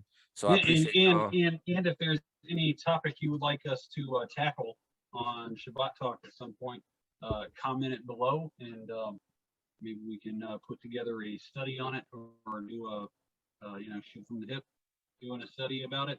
So yeah. Absolutely. Put it in a comment below. I get those comments, and I typically respond pretty quick to them.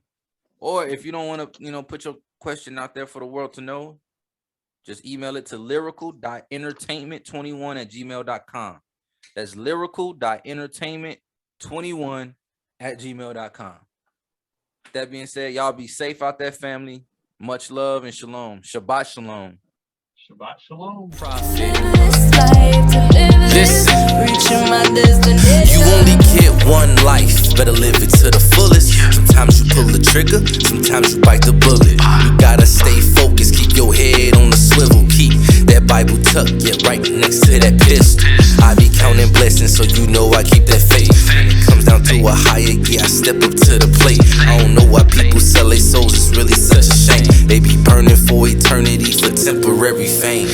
It's only one way to ascend. Read the scripts, that'll get you higher.